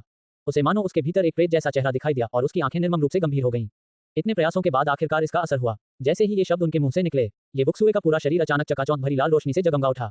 उसकी भौहों के बीच, बाएं और दाएं कंधों पर, बाएं और दाएं भुजाओं पर, छाती पर और अन्य स्थानों पर 9 दिव्य प्रकाशमान छिद्र तुरंत चमक उठे, मानो 9 चमकदार दीपक अंधेरे को रोशन कर रहे हों। लेकिन ये तो बस शुरुआत थी। अगले ही पल इन्हीं स्थानों पर नए दिव्य द्वार फिर से प्रकाशित हो उठेंगे, एक के बाद एक, चमकते तारों की तरह उगते और डूबते हुए। अंततः पूरे 9 और जगमगा उठे। मूल 9 दिव्य छिद्रों सहित ये बुक्सुए ने अब कुल 18 दिव्य छिद्रों को प्रकाशित कर दिया था। 18 दिव्य द्वारों ने लंबी रात को रोशन कर दिया, जिनमें 18 राजसी और अजय दिव्य राजा विराजमान थे। उनके सूत्रपाठ और भव्य दिव्य ध्वनियां फैलकर 9 स्वर्गों तक पहुंच रही थीं। Whoosh whoosh whoosh. इस क्षण उसके शरीर के भीतर रक्त की ऊर्जा लहरों की तरह उमड़ पड़ी, बाहर निकलकर शून्य में भाप बनकर फैल गई और लाल प्रकाश चमकने लगा और उसमें व्याप्त हो गया, जो पहले की तुलना में कई गुना अधिक तीव्र और जीवंत था। जीवन का सार उत्पन्न हो रहा था और प्रवाहित हो रहा था। दिव्य शक्ति का प्रवाह तेज हो रहा था। ये बुक्सुए के रक्त में गहराई से छिपी रहस्यमयी शक्ति पहले से कहीं अधिक शक्तिशाली होकर फूट रही थी। इस समय ये बुक्सुए एक शाश्वत सच्चे देवता की तरह राजसी और अजय लग रही थी। एल्डर बा के असीम आनंद और उत्साह के बीच ये बुक्सुए ने संप्रदाय के मास्टर दाऊ जी की ओर देखा और धीरे धीरे असीम दृढ़ संकल्प और गूंजती हुई शक्ति के साथ बोली, जिसकी गूंज पूरे हॉल में सुनाई दी। संप्रदाय के गुरुजी, इस बार मैं आपको पूरी तरह से बचा लूंगा। अध्याय 2785। बाहर निकलें। ये बुक्यू के बोलते ही उसकी निगाहें गहरी और उग्र हो गईं। उसने संप्रदाय प्रमुख दाऊ जी की खोखली छाती के भीतर मंडराते भयानक भूतिया चेहरे को ध्यान से देखा। उसकी आंखें तेज और भेदक थीं। बड़े भाई, जल्दी लेट जाओ, ओल्ड बा ने तुरंत चिल्लाकर कहा। वह चाहता था कि संप्रदाय के गुरु दाऊ जी वापस लेट जाएं। संप्रदाय के गुरु दाऊ जी ने ये बुके की गहरी और भेदक निगाहों को देखा, फिर ओल्ड बा के दृढ़ और आशापूर्ण भाव को। उन्होंने मन ही मन एक बार फिर आह भरी और फिर धीरे से सिर हिलाया। वह आखिरी बार कोशिश करेगा। हालांकि संप्रदाय के गुरु दाऊ जी जीवन और मृत्यु के बीच का अंतर बहुत पहले ही जान चुके थे, लेकिन अगर वह सचमुच मृत्यु से बच सकते थे तो स्वाभाविक रूप से वह इनकार नहीं करेंगे। फिर ओल्ड बा के सहारे संप्रदाय प्रमुख दाऊ जी एक बार फिर जमीन पर पीठ के बल लेट गए। पहले की तरह ही ओल्ड बा तुरंत संप्रदाय प्रमुख दाऊ जी के सिर के पीछे चले गए, उनकी बाहों को मजबूती से पकड़कर उन्हें वहीं रोके रखा और एक हाथ उनकी पीठ पर रख दिया, मानो किसी भी क्षण अपनी युवांशी शक्ति का संचार करने के लिए तैयार हों। ये देखकर कि संप्रदाय के गुरु दाऊ जी और ओल्ड बा ने चुपचाप सब कुछ तैयार कर लिया है, ये बुके, जिसका चेहरा शांत और संयमित हो गया था, धीरे धीरे संप्रदाय के गुरु दाऊ जी के पास गया और एक घुटने पर बैठ गया। जी। ये बुके को धुंधले ढंग से ऐसा लगा जैसे संप्रदाय प्रमुख दाऊ जी की खोखली छाती के भीतर मौजूद घोर काले भूतिया चेहरे से एक भयानक हंसी आ रही हो। ऐसा लग रहा था मानो उसमें गहरा उपहास और तिरस्कार और उससे भी कहीं अधिक रोंगटे खड़े कर देने वाला भय समाया हो। ये देखकर ये बुक्यू ने और कुछ नहीं कहा, लेकिन उसकी आंखें दो म्यान से बाहर निकली हुई अद्वितीय दिव्य तलवारों की तरह हो गईं, जिनमें असीम तारों भरे आकाश को चीरने के लिए पर्याप्त तीक्ष्णता थी। बूढ़े बा, सब कुछ पहले जैसा ही है, मेरे आदेश की प्रतीक्षा करो। ये बुके ने शांत भाव से बात की। उनकी आवाज में न तो खुशी थी और न ही दुख, किसी भी भावना का अभाव था, केवल अत्यंत शीतलता और संयम का आभास होता था, जिससे एक राजसी शक्ति का विकिरण होता था जो हृदय को स्थिर कर देता था। बूढ़े बा ने धीरे से सिर हिलाया, उनकी आंखें केंद्रित और दृढ़ हो गईं। फिर ये बुक्यू ने धीरे धीरे अपने हाथ आगे बढ़ाए। पुची, एक ठंडी रोशनी चमकी और गायब हो गई। ये बुक्यू ने एक बार फिर दोनों हथेलियों को चीर दिया। खून तुरंत बाहर बहने लगा और उसकी सक्रिय उत्तेजना के कारण खून तेजी से बहने लगा, जिससे शून्य लोक लाल रंग से रंग गया। लेकिन इस बार ये बुक्यू के खून में एक अद्भुत परिवर्तन हुआ। गहरे लाल रक्त के भीतर गुलाबी प्रकाश के बिंदु झिलमिलाते हुए प्रतीत हो रहे थे, निरंतर उमड़ते हुए। यह एक दिव्य आभा थी, अविश्वसनीय रूप से चमकदार, जो भी इसे देखता उसे चमत्कार का एहसास कराती थी। इससे भी अधिक आश्चर्यजनक बात यह थी कि यदि कोई ध्यान से महसूस करे तो इसके भीतर एक राजसी जीवंतता का अनुभव किया जा सकता था। ये रक्त दिव्यता से सना हुआ था। फुफकार। ओल्ड बा ने ये बुक्यू के हाथों में लगे खून को देखा, उसे ध्यान से महसूस किया और अपनी सांस रोके बिना नहीं रह सकी। कितनी शानदार जीवंतता और वो गहरा रहस्यमय आभा, ये पहले से कई गुना अधिक तीव्र और शक्तिशाली है। ओल्ड बा तुरंत सुखद आश्चर्य से भर उठा। इस बार तो यह जरूर सफल होगा। संप्रदाय के गुरुजी, पहले की तरह ही मैं आपके शरीर में रक्त प्रवाहित करूंगा। आप बस आराम कीजिए। ये बुक्यू ने धीमी आवाज में बात की और संप्रदाय के गुरु दाऊ जी ने धीरे से सिर हिलाया। उसके हाथ अचानक ऊपर और नीचे की ओर बढ़े। संप्रदाय के गुरु दाऊ जी के मुंह और उनकी छाती के खोखले मांस की ओर लक्षित थे। हथेलियां तुरंत नीचे की ओर हो गईं। टपक टपक, पल भर में खून बहने लगा और संप्रदाय प्रमुख दाऊ जी के मुंह और उनकी छाती के खोखले मांस में टपकने लगा। लेकिन ये बुके की निगाहें अचानक तेज हो गईं। एक विचार के साथ ही उसकी हथेलियों से खून टपकना बंद हो गया, बल्कि एक हिंसक प्रवाह में बदल गया। मानो 2 जलधाराओं में परिवर्तित होकर वह सीधे संप्रदाय प्रमुख दाऊ जी के शरीर में प्रवाहित हो गई। गति और मात्रा 10 गुना बढ़ गई। खून सचमुच पानी की तरह बह रहा था। स्पष्टतः ये बुक्यू अब पहले की तरह धीमी गति से काम नहीं कर रहा था। उसका इरादा था कि वह घोर ऊर्जा के साथ संप्रदाय प्रमुख दाऊ जी के शरीर के भीतर मौजूद भूतिया चेहरे के धुंध को हटा दे और सबसे तेज और हिंसक तरीकों से उन सभी को एक ही झटके में पकड़ ले। मुश्किल समस्या को सुलझाना, एक ही झटके में तुम्हें मार डालूंगा। यह एक ऐसा कदम था जिसे ये बुक्यू अपनी सफलता के बाद ही उठा सकता था, जब उसकी रक्त ऊर्जा और भी अधिक शक्तिशाली और बलशाली हो गई थी। इससे पहले उसमें इतनी ताकत की कमी थी। 10 गुना अधिक मात्रा में रक्त का इंजेक्शन लगाने से वास्तव में जल्दी ही असर दिखने लगा और वह भी अविश्वसनीय रूप से चौंकाने वाला। ची ची ची, छाती के खोखले मांस के भीतर से लगभग तुरंत ही एक भयानक शर्मकारी ध्वनि फूट पड़ी। एक घना काला कोहरा उमड़ पड़ा जिससे पूरा हॉल पल भर में अंधेरा छा गया। पहली बार ये प्रभाव येवुक्यू द्वारा अपने रक्त का लगभग आधा हिस्सा देने के बाद ही प्रकट हुआ था। इस बार केवल कुछ ही सांसों में ये हो गया। हम्फ, बिजली की कड़क जैसी ठंडी फुफकार सुनाई दी। लंबे समय से इंतजार कर रहे बूढ़े बा ने उंगली उठाई। शक्तिशाली युआनची आकाश में उठी और पल भर में घने काले कोहरे को घेरकर उसे पूरी तरह से मिटा दिया। उसी समय उसकी युआनची ऊर्जा संप्रदाय प्रमुख दाऊ जी के शरीर में प्रवेश कर गई और येवु के द्वारा प्रवाहित रक्त को शुद्ध करने लगी। अचानक संप्रदाय प्रमुख दाऊ जी के शरीर में एक ऐसी प्रचंड ऊर्जा का विस्फोट हुआ जिसने ओल्ड बा को भी चौंका दिया, जिससे उनका शरीर कांप उठा, चेहरा लाल हो गया और आंखें चमक उठी। इससे ओल्ड बा को तुरंत ही बेहद स्फूर्ति का अनुभव हुआ। उसने येवुक्यू के रक्त की शक्ति को महसूस किया। उसमें निहित रहस्यमय पराक्रम और जीवन शक्ति पहले की तुलना में कहीं अधिक मजबूत थी। इस बार तो यह जरूर काम करेगा। ओल्ड बार के दिल में दहाड़ उठी। उसी क्षण शून्य की ओर इशारा करती उसकी दूसरी उंगली से एक अविश्वसनीय रूप से चमकदार रोशनी निकली। धुंध जैसे ही उठी, वह नंगी आंखों से दिखाई देने वाली गति से गायब हो गई। इसी बीच संप्रदाय के गुरु दाओ जी के शरीर से एक झुलसी हुई गंध निकली, जो पहले से कहीं अधिक तीव्र थी, मानो वह अंतहीन हो, जिससे निराशा का भाव उत्पन्न हो रहा था। लेकिन अगले ही पल, मिल गए तुम, येवुके के मुख से एक ठंडी और गंभीर आवाज निकली। संप्रदाय प्रमुख दाओ जी की छाती के खोखले मांस पर मंडराता उसका दाहिना हाथ अचानक तन गया और खून का एक बड़ा प्रवाह खून के तीर की तरह उस खोखले हिस्से में बह निकला। गर्जन, तुरंत ही सदमे, क्रोध और पीड़ा से भरी एक दहाड़ गूंज उठी। लेकिन उसके तुरंत बाद ही भयंकर क्षरण की आवाज गूंजने लगी। संप्रदाय के गुरु दाऊ जी का पूरा शरीर अचानक कांपने लगा और दर्द से भरी एक दहाड़ सुनाई दी। ओल्ड बा स्पष्ट रूप से महसूस कर सकता था कि संप्रदाय प्रमुख दाऊ जी की जीवन शक्ति तेजी से क्षीण हो रही है। सौभाग्य से येवुक्यू के रक्त से प्राप्त जीवन शक्ति लगातार उसकी पूर्ति कर रही थी, अन्यथा उस एक ही प्रहार से संप्रदाय प्रमुख दाऊ जी की मृत्यु हो जाती। ओल्ड बा मन ही मन चिंतित था। उसके हृदय में हत्या का भाव उमड़ रहा था, लेकिन वह अपने वर्तमान कार्य को समझता था। येवुक्यू के रक्त में निहित जीवन शक्ति को परिष्कृत करना ही धर्म का मार्ग था। लेकिन संप्रदाय के गुरु दाऊ जी की ऐंठन और भी हिंसक होती चली गई, जिसे नियंत्रित करना लगभग असंभव हो गया। चले जाओ, एक जोरदार चीख गूंजी। येवुक्यू के दाहिने हाथ ने संप्रदाय प्रमुख दाऊ जी की छाती पर खोखले मांस पर जोरदार प्रहार किया। खून छिटक गया, जिससे शून्य क्षेत्र लाल हो गया और साथ ही वह खून जबरदस्ती खोखले मांस में समा गया। ची ची ची। हालांकि येवुके ने तुरंत अपना दाहिना हाथ पीछे खींच लिया। भयंकर क्षरण से उत्पन्न धुंध तेजी से फैली, जिसने काले कोहरे को भी ढक लिया। फिर संप्रदाय प्रमुख दाऊ जी की पूरी छाती बेतहाशा मरोड़ उठी। खोखली त्वचा मानो एक विशाल मुंह में बदल गई, जिसमें से चमकीला लाल खून बह रहा था और वह जोर से बाहर की ओर थूक रहा था। पुची, एक विशाल टोकरी के आकार का एक घोर काला भूतिया चेहरा थूक कर बाहर निकला, शून्य में उड़ गया और एक उन्मत्त दहाड़ लगाए। येवुके ने पहले जो भूतिया चेहरा बनाया था, उसकी तुलना में ये चेहरा आकार में काफी बड़ा था और इसके चेहरे के हाव भाव अविश्वसनीय रूप से स्पष्ट थे, मानो किसी भयानक इंसान का चेहरा हो। ऐसा लग रहा था कि यही चेहरा सबसे डरावना था। मरना। येवुक्यू को याद दिलाने की जरूरत ही नहीं पड़ी। लंबे समय से इंतजार कर रहे बूढ़े बा ने उग्र स्वर में बोलना शुरू किया। जिस उंगली से उन्होंने शून्य की ओर इशारा किया था, वह अचानक नीचे दब गई और सीधे भूत के चेहरे की ओर इशारा करने लगी। शियू, गर्जन। ओल्ड बा की असीम हत्या की भावना से भरी हुई तेज उंगली की रोशनी ने विशालकाय भूत के चेहरे को सीधे भेद दिया और उसे पल भर में नष्ट कर दिया। भूत के चेहरे को नष्ट होने से पहले केवल एक तीखी, विषैली दहाड़ निकालने का ही समय मिला। जैसे ही ओल्ड बा ने भूतिया चेहरे को मारा, संप्रदाय प्रमुख दाऊ जी की खोखली छाती से अनंतकाली ऊर्जा का विस्फोट हुआ। ये घोंसले से निकलते झुंड की तरह थी, फिर भी अंतहीन निराशा और भय से भरी हुई थी, जैसे पेड़ गिरने पर बंदर इधर उधर भागते हैं। यह ऊर्जा शून्य में फैल गई और पूरी तरह विलीन हो गई। संप्रदाय प्रमुख दाऊ जी के पूरे शरीर को घेरे हुए काली ऊर्जा भी गायब हो गई। उसी समय ओल्ड बा की सुखद आश्चर्य भरी निगाहों के सामने उन्होंने स्पष्ट रूप से देखा कि संप्रदाय प्रमुख दाऊ जी की छाती पर खोखली त्वचा धीरे धीरे भरने लगी है। अंततः येवुक्यू के रक्त में निहित जीवन शक्ति के प्रभाव से एक भी निशान नहीं बचा, वह पूरी तरह से ठीक हो गई। बड़े भाई, बूढ़ा बा बेहद खुश था। उसे महसूस हुआ कि यद्यपि संप्रदाय प्रमुख दाऊ जी का शरीर कमजोर हो गया था, लेकिन मृत्यु, क्षय और झुलसी हुई शुष्कता की पिछली आभा गायब हो गई थी, मानो भूतिया चेहरे के साथ पूरी तरह से लुप्त हो गई हो। किड, ये तुमने सच में कर दिखाया। हा हा हा। ओल्ड बा अपनी हंसी नहीं रोक सका, मानो उसके दिल से एक बड़ा बोझ उतर गया हो। लेकिन उसने अपनी सतर्कता कम नहीं की और एक बार फिर पूरी तरह से जांच पड़ताल करने की तैयारी करने लगा। लेकिन इससे पहले कि वह कुछ कह पाता, उसने भावहीन येवुके को अपना हाथ उठाते और संप्रदाय के गुरु दाऊ जी के माथे पर जोरदार मुक्का मारते देखा। वह बल इतना प्रचंड और भयानक था कि मांस और खून के शरीर की तो बात ही छोड़िए, शुद्ध लोहे से बना एक विशाल पर्वत भी इस प्रहार के नीचे चूर चूर हो जाता। अध्याय 2786 तीसरा। येवुके के अचानक हमले ने ओल्ड बा को पूरी तरह से चौंका दिया। संप्रदाय के प्रमुख दाऊ जी भी उतने ही अचंभित रह गए। इसके अलावा येवुके द्वारा किया गया हथेली का प्रहार निर्मम और बेरहम था, मानो वह किसी कट्टर शत्रु के साथ जीवन मरण का संघर्ष कर रहा हो। हालांकि चाहे वह ओल्ड बा हो या संप्रदाय के गुरु दाऊ जी, उनके दिलों में आश्चर्य केवल एक पल के लिए ही रहा, जिसके बाद दोनों ने येवुके पर पूरी तरह से भरोसा करने का फैसला किया। विशेष रूप से ओल्ड बा को यह अच्छी तरह पता था कि अगर येवुके कोई काम करता है, चाहे वह पहली नजर में कितना भी बेतुका या अविश्वसनीय क्यों न लगे, उसके पीछे कोई न कोई कारण जरूर होगा। वह कभी भी लापरवाही से काम नहीं करेगा। टकराना। बिना किसी आश्चर्य के येवुके की हथेली संप्रदाय के गुरु दाऊ जी के माथे के बीचों बीच इतनी जोर से टकराई, मानो पहाड़ और नदियां टकराकर चकनाचूर हो गई हों, जिससे एक जोरदार धमाका हुआ। संप्रदाय प्रमुख दाऊ जी के सिर के आसपास की जमीन भी कांप उठी। हालांकि उसमें दरार नहीं पड़ी, लेकिन उड़ती धूल उस हथेली के प्रहार की क्रूरता का प्रमाण थी। लेकिन हैरानी की बात यह थी कि इतने निर्मम और बेरहम हथेली के प्रहार से संप्रदाय के गुरु दाऊ जी को कोई चोट नहीं आई, उनका पूरा सिर बिल्कुल सुरक्षित रहा। फिर ओल्ड बा की कुछ हद तक हैरान निगाहों के नीचे उसने देखा कि येवुके ने शांति से अपना दाहिना हाथ फिर से उठाया और एक और जोरदार हथेली का प्रहार किया। टकराना। इसके बाद तीसरी, चौथी, पांचवीं जोरदार धमाके पूरे हॉल में गूंज उठे। ऐसा लग रहा था मानो आसमान ढह रहा हो और धरती फट रही हो। दूर से देखने पर यह दृश्य और भी विचित्र प्रतीत होता था। येवुके संप्रदाय प्रमुख दाऊ जी के बगल में दुबका हुआ था। उसका एक हाथ लगातार उठकर संप्रदाय प्रमुख की बाहों के बीचों बीच जोर से प्रहार कर रहा था, जबकि ओल्ड बा ने संप्रदाय प्रमुख की बाहों को पकड़कर उन्हें नियंत्रित कर रखा था। आप इसे किसी भी तरह से देखें, ऐसा लग रहा था कि दो लोग मिलकर एक व्यक्ति पर बेरहमी से हमला कर रहे थे।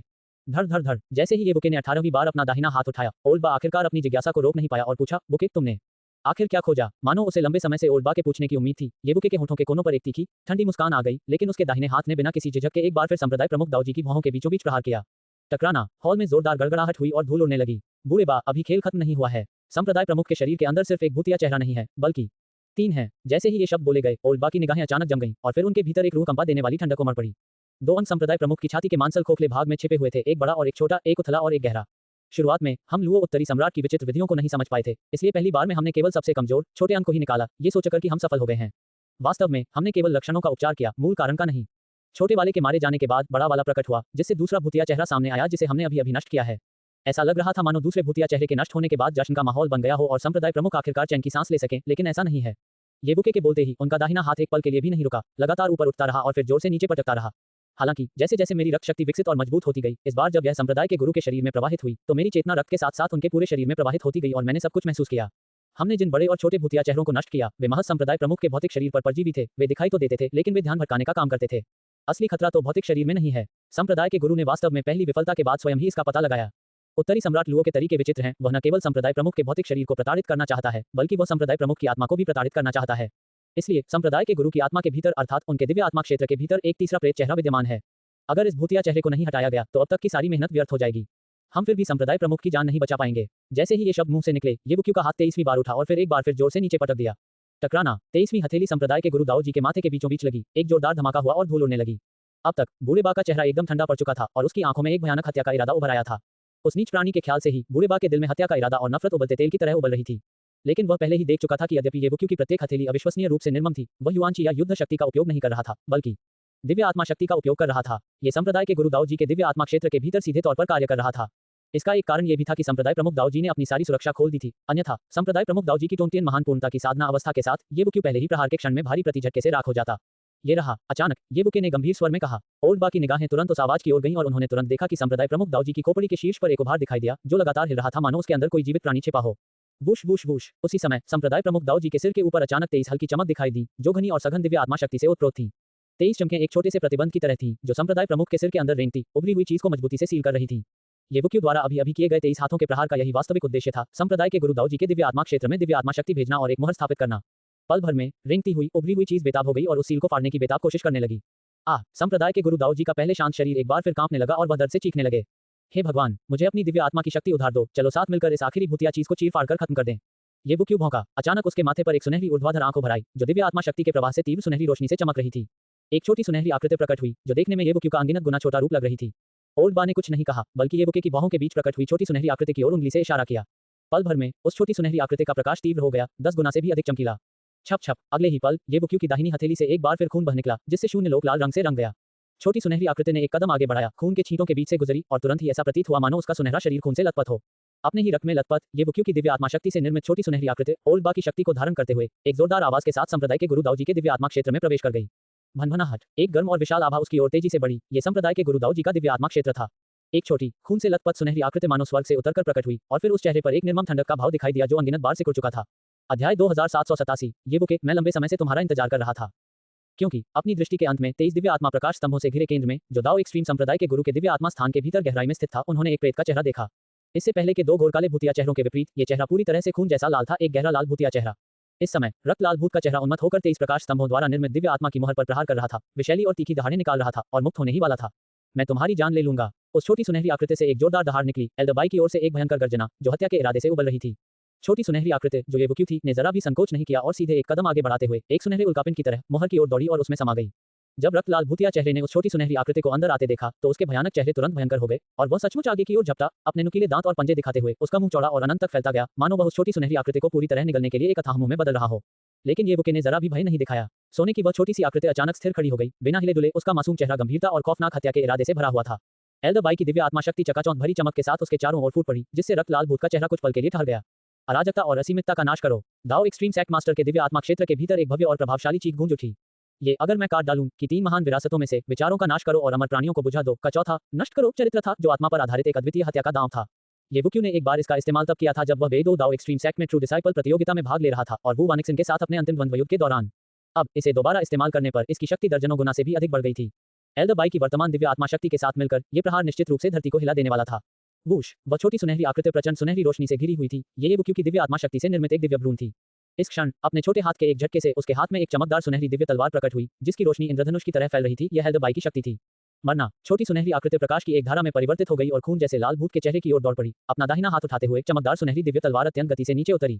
छी! जहां दिव्य तलवार का प्रहार हुआ, वहां एक राजसी और प्रभावशाली तलवार की रोशनी फैल गई, अतुलनीय रूप से तेज और अजेय, चमकते हुए दिव्य प्रकाश के साथ सीधे रक्त लाल भूत के चेहरे से होकर गुजरी। सब कुछ जमसा गया। उस छोटी सुनहरी आकृति के दाहिने हाथ में मौजूद सुनहरी दिव्य तलवार गायब हो गई और वह शून्य में गर्व से खड़ी होकर अपने सामने मौजूद खून जैसे लाल भूत के चेहरे को ठंडेपन से घूर रही थी। इस समय रक्त के रंग का वह भूतिया चेहरा गतिहीन था, उसकी भयावह विशेषताएं भी जम गई थीं। अगले ही पल, क्रैक, खून से लाल रंग का भूतिया चेहरा इंच इंच करके चकनाचूर होने लगा। मौके पर ही अनगिनत टुकड़ों में बिखर गया, राख और धुएं में बदल गया, एक भी चीख निकालने का समय भी नहीं मिला। येबुक्यू और एल्डरबाई के संयुक्त प्रयासों से जिस क्षण रक्त लाल भूतिया चेहरे का नाश हुआ, बाहर जमीन पर लेटे हुए दाओ एक्सट्रीम संप्रदाय के मास्टर ने अचानक अपनी आंखें खोली, जो चकाचौंध भरी रोशनी से चमक रही थी। धमाका। दाओ एक्सट्रीम सेक्ट मास्टर के शरीर से एक भयानक दबाव उत्पन्न हुआ, जो पूरे तारामंडल को झुकाकर चकनाचूर करने के लिए पर्याप्त था। ये टोंटियन की महान पूर्णता की शक्ति थी। एक झटपट आवाज के साथ दाओ एक्सट्रीम सेक्ट मास्टर के माथे पर एक सुनहरी रोशनी चमकी और उसमें से एक छोटी सुनहरी आकृति निकली, जो तुरंत येबुक्यू के माथे में वापस आ गई और वह तुरंत होश में आ गया। एल्डरबाई भी होश में आ गए और उनकी तीखी और जलती हुई निगाहें दाओ एक्सट्रीम सेक्ट मास्टर की ओर मुड़ गईं, जो अब आधे बैठे हुए थे। हा हा हा हा। दाओ एक्सट्रीम सेक्ट मास्टर ने अपने हाथ फैलाए, आत्मविश्वास से अपनी आंतरिक स्थिति का आकलन किया और एक लंबी हंसी हंसी जो 9 आकाशों में गूंज उठी। मैं अब ठीक हूँ। इन शब्दों को सुनकर एल्डरबाई तुरंत बहुत खुश हो गए और येबुक्यू ने भी एक सच्ची मुस्कान दिखाई। उनका दिल आखिरकार पूरी तरह से शांत हो गया। बड़े भाई, छोटे भाई भाई, दोनों बुजुर्ग बेसुध होकर उत्साहित थे, खासकर एल्डरबाई, जिनकी आंखों में पल भर के लिए आंसू की एक झलक भी दिखाई दी। हालांकि पिछले सबक से सबक लेते हुए येबुक्यू और एल्डरबाई ने फिर भी ढिलाई नहीं बरती। वे आगे बढ़े, दाओ एक्सट्रीम सेक्ट मास्टर के हाथ पकड़े और पूरे आधे दिन तक उनकी बारीकी से जांच करते रहे। इस बार कोई और बड़ा बदलाव नहीं हुआ। दाओ एक्सट्रीम सेक्ट मास्टर सचमुच पूरी तरह से ठीक हो गए थे। उफ, येबुके ने राहत की एक लंबी सांस ली। अंततः संप्रदाय प्रमुख का जीवन उनके और एल्डरबाई द्वारा वापस छीन लिया गया था। बुके, कृपया मेरा प्रणाम स्वीकार करें। दाओ एक्सट्रीम सेक्ट मास्टर ने अचानक अपने हाथ जोड़कर येबुक्यू को प्रणाम किया, मानो स्वयं को उनके सामने नतमस्तक करने ही वाले हों। संप्रदाय के गुरुजी, ये कैसे हो सकता है? आपको ऐसा बिल्कुल नहीं करना चाहिए। येबुक्यू ये दृश्य देखकर बहुत घबरा गया और तुरंत उसे रोकने की कोशिश की, लेकिन एल्डरबाई ने तुरंत उसे रोक लिया और उसके कंधे पर हाथ रखकर उसे हिलने डुलने से मना कर दिया। इसलिए दाओ एक्सट्रीम सेक्ट के मास्टर ने येबुक्यू को गहन प्रणाम किया। ये तो जीवन रक्षक कृपा है। युवा, ये तुम अपने बड़े भाई से यह प्रणाम पाने के योग्य हो। एल्डरबाई ने मुस्कुराते हुए कहा, जिससे येबुक्यू को काफी असहाय महसूस हुआ। मरने की जरूरत न होने का एहसास वाकई बहुत अच्छा है। दाओ एक्सट्रीम सेक्ट मास्टर जैसा अलौकिक अस्तित्व भी पुनर्जन्म लेने के बाद गहरी भावनाओं से भर गया और अस्थायी रूप से अवाक रह गया। केवल एल्डरबाई ही उन्हें समझ सकते थे। अपने सामने मौजूद दोनों को देखकर येबुके के होठों पर मुस्कान और चौड़ी हो गई। दाओ एक्सट्रीम सेक्ट मास्टर को दूसरी बार बचाते हुए उन्होंने अपने रक्त का केवल 10वां हिस्सा ही खर्च किया था। वर्तमान में येबुक्यू के लिए ये कुछ भी नहीं था। उनकी आंतरिक रक्त ऊर्जा का संचार हुआ, स्व पुनर्निर्माण शुरू हुआ और वे कुछ ही समय में पूरी तरह से ठीक हो जाएंगे। चुपचाप येबुके ने मुख्य हॉल से बाहर निकलने का विकल्प चुना। एल्डरबाई और दाओ एक्सट्रीम सेक्ट मास्टर, इन दोनों बुजुर्ग भाइयों को अपने लिए कुछ समय चाहिए था। संप्रदाय प्रमुख के हॉल से धीरे धीरे बाहर निकलते हुए हवा में फैली बैंगनी धुंध को देखते हुए येबुक्यू को अभूतपूर्व खुशी का अनुभव हुआ। इस यात्रा में न केवल उसने दाओ एक्सट्रीम सेक्ट मास्टर की जान बचाई, बल्कि उसकी साधना और शक्ति में भी जबरदस्त वृद्धि हुई और उसे अपार सौभाग्य प्राप्त हुआ। अब उसे केवल उस दिन का चुपचाप इंतजार करना था जब वह आकाश में उड़ान भरेगा। जैसे ही वह नौवें क्षेत्र से गुजर रहा था, येबुक्यू को अचानक कुछ याद आया। समय को देखते हुए अब वरिष्ठ बहन फैन को उनकी आत्मा की गुलामी से मुक्त कराने का समय आ गया है। इसी विचार के साथ येबुके नौवें लोक को छोड़ने ही वाला था।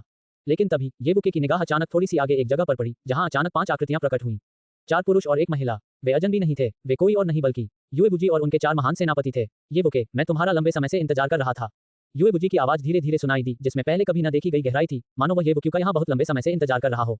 अध्याय 2788 में बिग डिपर दाओजी संप्रदाय के पूरे इतिहास पर नजर डालते हुए युएबुजी को सबसे आश्चर्यजनक रूप से प्रतिभाशाली और प्रतिभाशाली व्यक्तियों में से एक माना जा सकता है, इस हद तक कि उनमें से एक वाक्यांश को भी हटाया जा सकता है। उन्होंने 50 वर्ष की आयु से पहले ही ईश्वर रैंक की महान पूर्णता प्राप्त कर ली थी और उनकी युद्ध शक्ति मुश्किल से टोंटियन क्षेत्र के प्रारंभिक चरण तक ही पहुंची थी। यदि उन्हें संप्रदाय के किसी अन्य युग में रखा जाता तो वे निस्संदेह सबसे प्रतिभाशाली होते, कोई भी उनका मुकाबला नहीं कर सकता था और न ही कोई उनकी गति के साथ तालमेल बिठाने के योग्य हो सकता था। दुर्भाग्यवश उनका जन्म इसी युग में हुआ और वे एक विलक्षण प्रतिभा वाले व्यक्ति के साथ इस युग को साझा कर रहे थे, जिसने युएबुजी को त्रासदी की ओर धकेल दिया। ऐसा नहीं था कि वह साधारण रूप से प्रतिभाशाली और उत्कृष्ट नहीं था, बल्कि वह विलक्षण प्रतिभा वाला व्यक्ति कुछ ज्यादा ही असामान्य था। युएबुजी की अद्भुत प्रतिभा केवल एक सहायक भूमिका निभा सकती थी, उसका अस्तित्व विलक्षण प्रतिभा वाले व्यक्ति की प्रतिभा को उजागर करने के लिए ही नियत था। अफसोस की बात है, अपने हाथों को पीठ के पीछे बांधे हुए येबुके ने युएबुजी की ओर देखा, जिसकी गहरी आंखों में स्पष्ट रूप से थकान और हट झलक रहा था। आंखें लाल थीं, दाढ़ी के छोटे छोटे बाल थे और वह कुछ उदास लग रहा था। उसने धीरे से ये 3 शब्द कहे। संप्रदाय के गुरु दाओजी द्वारा सभी सत्य और रहस्यों का खुलासा करने के बाद येबुके को युएबुजी के प्रति दया का भाव महसूस हुआ। हाँ, ये दया थी, घृणा नहीं। दरअसल उनके और युएबुजी के बीच कोई गहरी दुश्मनी नहीं थी। बात सिर्फ इतनी थी कि युएबुजी बहुत अहंकारी और दूसरों के प्रति तिरस्कारपूर्ण था और दोनों अपने अपने स्वामी की सेवा कर रहे थे और बिग डिपर होली सन के पद के लिए होड़ कर रहे थे, जिसके कारण अंततः उनके बीच टकराव हुआ। येबुक्यू को अच्छी तरह याद था कि जब संप्रदाय के गुरु दाओजी ने युएबुजी का जिक्र किया था तो उनके लहजे में गहरी दया और शर्म का भाव था। योग्यता, समझने की क्षमता और यहाँ तक कि भाग्य के मामले में भी युएबुजी असाधारण थे, अन्यथा उन्हें संप्रदाय प्रमुख दाओजी द्वारा नहीं चुना जाता और साधना के लिए बिग डिपर दाओजी संप्रदाय में वापस नहीं लाया जाता। ये बड़े दुख की बात है कि संप्रदाय के गुरु दाओजी अपनी मृत्यु को जानते हुए बहुत कम समय बचा था। इसलिए उनके पास युएबुजी इस अपरिष्कृत जेड को सावधानीपूर्वक तराशने और पोषित करने का समय नहीं था और उन्हें केवल पौधों को उखाड़कर उन्हें बढ़ने में मदद करने का विकल्प चुनना पड़ा। अन्यथा संप्रदाय के गुरु दाओजी की पद्धतियों और उदारता को देखते हुए उनका निजी शिष्य इतना अभिमानी, अहंकारी और घमंडी कैसे हो सकता था? कम से कम वह निश्चित रूप से सीनियर ब्रदर वू वैंटियन के बराबर होंगे, जिनमें खुला दिमाग, दूरदर्शी सोच और गर्मजोशी और उदारता है। ये कहा जा सकता है कि संप्रदाय के गुरु दाओ जी की बेबसी के कारण युएबुजी का मार्ग थोड़ा भटक गया और वह एक ऐसे नाजुक फूल की तरह हो गया जिसने कभी सच्ची परीक्षाओं और कठिनाइयों का अनुभव नहीं किया था और न ही हजारों हथौड़ों से तपकर मजबूत हुआ था। निस्संदेह ये युएबुजी के स्वयं के चरित्र से भी अविभाज्य रूप से जुड़ा हुआ है। वह जन्म से ही अहंकारी था, साथ ही उसकी असाधारण प्रतिभा ने उसे कभी भी अपने समकक्षों से ऊपर नहीं रखा, जिसके कारण उसे भारी कष्ट भोगना पड़ा। इस सेंसन प्रतियोगिता में येवुक्यू ने उसे समझाया कि इतना शक्तिशाली होने का क्या मतलब है कि यह घुटन भरी निराशा का कारण बनता है, और इसका क्या मतलब है कि हमेशा ऐसे लोग होते हैं जो उससे भी अधिक शक्तिशाली होते हैं और स्वर्ग से भी परे स्वर्ग होते हैं। ये कहा जा सकता है कि युएबुजी को एक कड़ा सबक सिखाया गया। ठीक उसी क्षण युएबुजी अचानक प्रकट हुए और उन्हें रोक दिया। सच कहें तो यह अप्रत्याशित भी था और येबुके की अपेक्षाओं के अनुरूप भी। कुछ गड़बड़ है क्या? येबुके की प्रतिभाशाली और गहन निगाहें युएबुजी पर, फिर युएबुजी के पीछे खड़े 4 महान युद्ध जनरलों पर पड़ी और उन्होंने उदासीनता से बात की।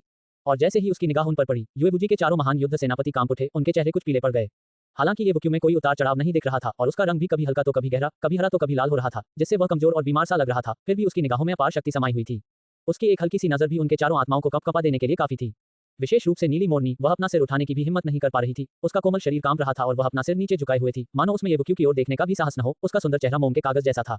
तुम्हारी ताकत क्या फिर से मजबूत हो गई है? युएबुजी येबुक्यू को ध्यान से देखते हुए अचानक इस तरह बोले। उनके स्वर में अविश्वसनीय भय और संदेह भरा हुआ था। येबुक्यू की वर्तमान दुर्बल और बीमार दिखने वाली सूरत से वह भ्रमित नहीं हुआ, बल्कि उसने कुछ महसूस किया, लेकिन उसकी पुष्टि नहीं कर सका, इसलिए उसने संदेह के साथ बात की और पुष्टि करना चाहता था।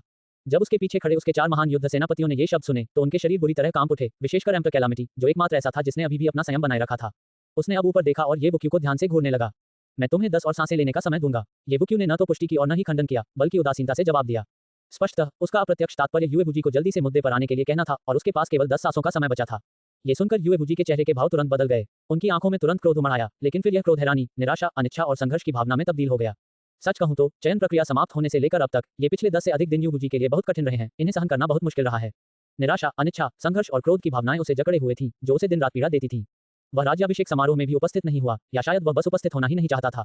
वह संप्रदाय के गुरु दाओ जी के निजी शिष्य थे। उनमें असीम यश और असाधारण प्रतिभा जन्मजात थी और वे बिना किसी बाधा का सामना किए सहजता से आगे बढ़ते रहे और तेजी से प्रगति करते रहे। लेकिन इस बार वह हार गया, और यह एक अभूतपूर्व करारी हार थी। उसके सामने खड़े इस व्यक्ति ने एक अत्यंत शक्तिशाली और दम घोंटने वाली सरल और क्रूर विधि से उसके सारे गर्वित आत्मसम्मान, पूंजी और आत्मविश्वास को पूरी तरह से कुचलकर धूल में मिला दिया, उन्हें चूर-चूर कर दिया। उसने अविश्वास जताने का कोई भी कारण, इसे टालने का कोई भी बहाना ढूंढने की पूरी कोशिश की, लेकिन उसे कोई कारण नहीं मिला। येबुक्यू की शानदार जीत पूरी तरह से निष्पक्ष और न्यायसंगत थी। इसके विपरीत उसने स्वयं चयन सभा में चालें और साजिशें चली, यहाँ तक कि बेईमानी भरे साधनों का सहारा लिया, अपने पास मौजूद हर चीज का इस्तेमाल किया, फिर भी उसे पूरी तरह से हार का सामना करना पड़ा। उसे अभूतपूर्व दर्द का सामना करना पड़ा, जिसका अनुभव उसने पहले कभी नहीं किया था, जिससे युएबुजी बेहद असहज हो गया, लगभग पागलपन की हद तक।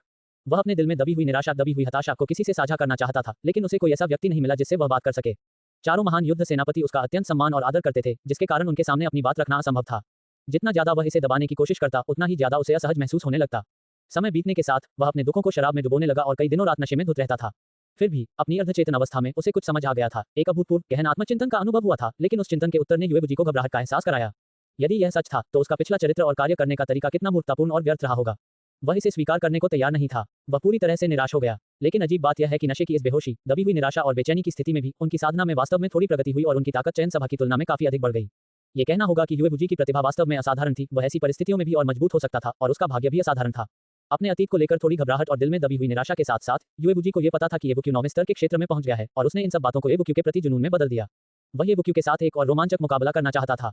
मैं अब भी तुमसे दोबारा लड़ना चाहता हूँ। चयन समारोह के दौरान मैं वास्तव में आपसे कमतर था। मैं बुरी तरह हार गया, लेकिन अब मैं फिर से मजबूत हो गया हूँ और मैं बस एक बार फिर आपसे लड़ना चाहता हूँ। इसका कोई खास कारण नहीं है। अगर मुझे कोई कारण बताना हो तो वो ये है कि मैं युएबुजी ये साबित करना चाहता हूँ कि मैं तुम्हारी बराबरी कर सकता हूँ।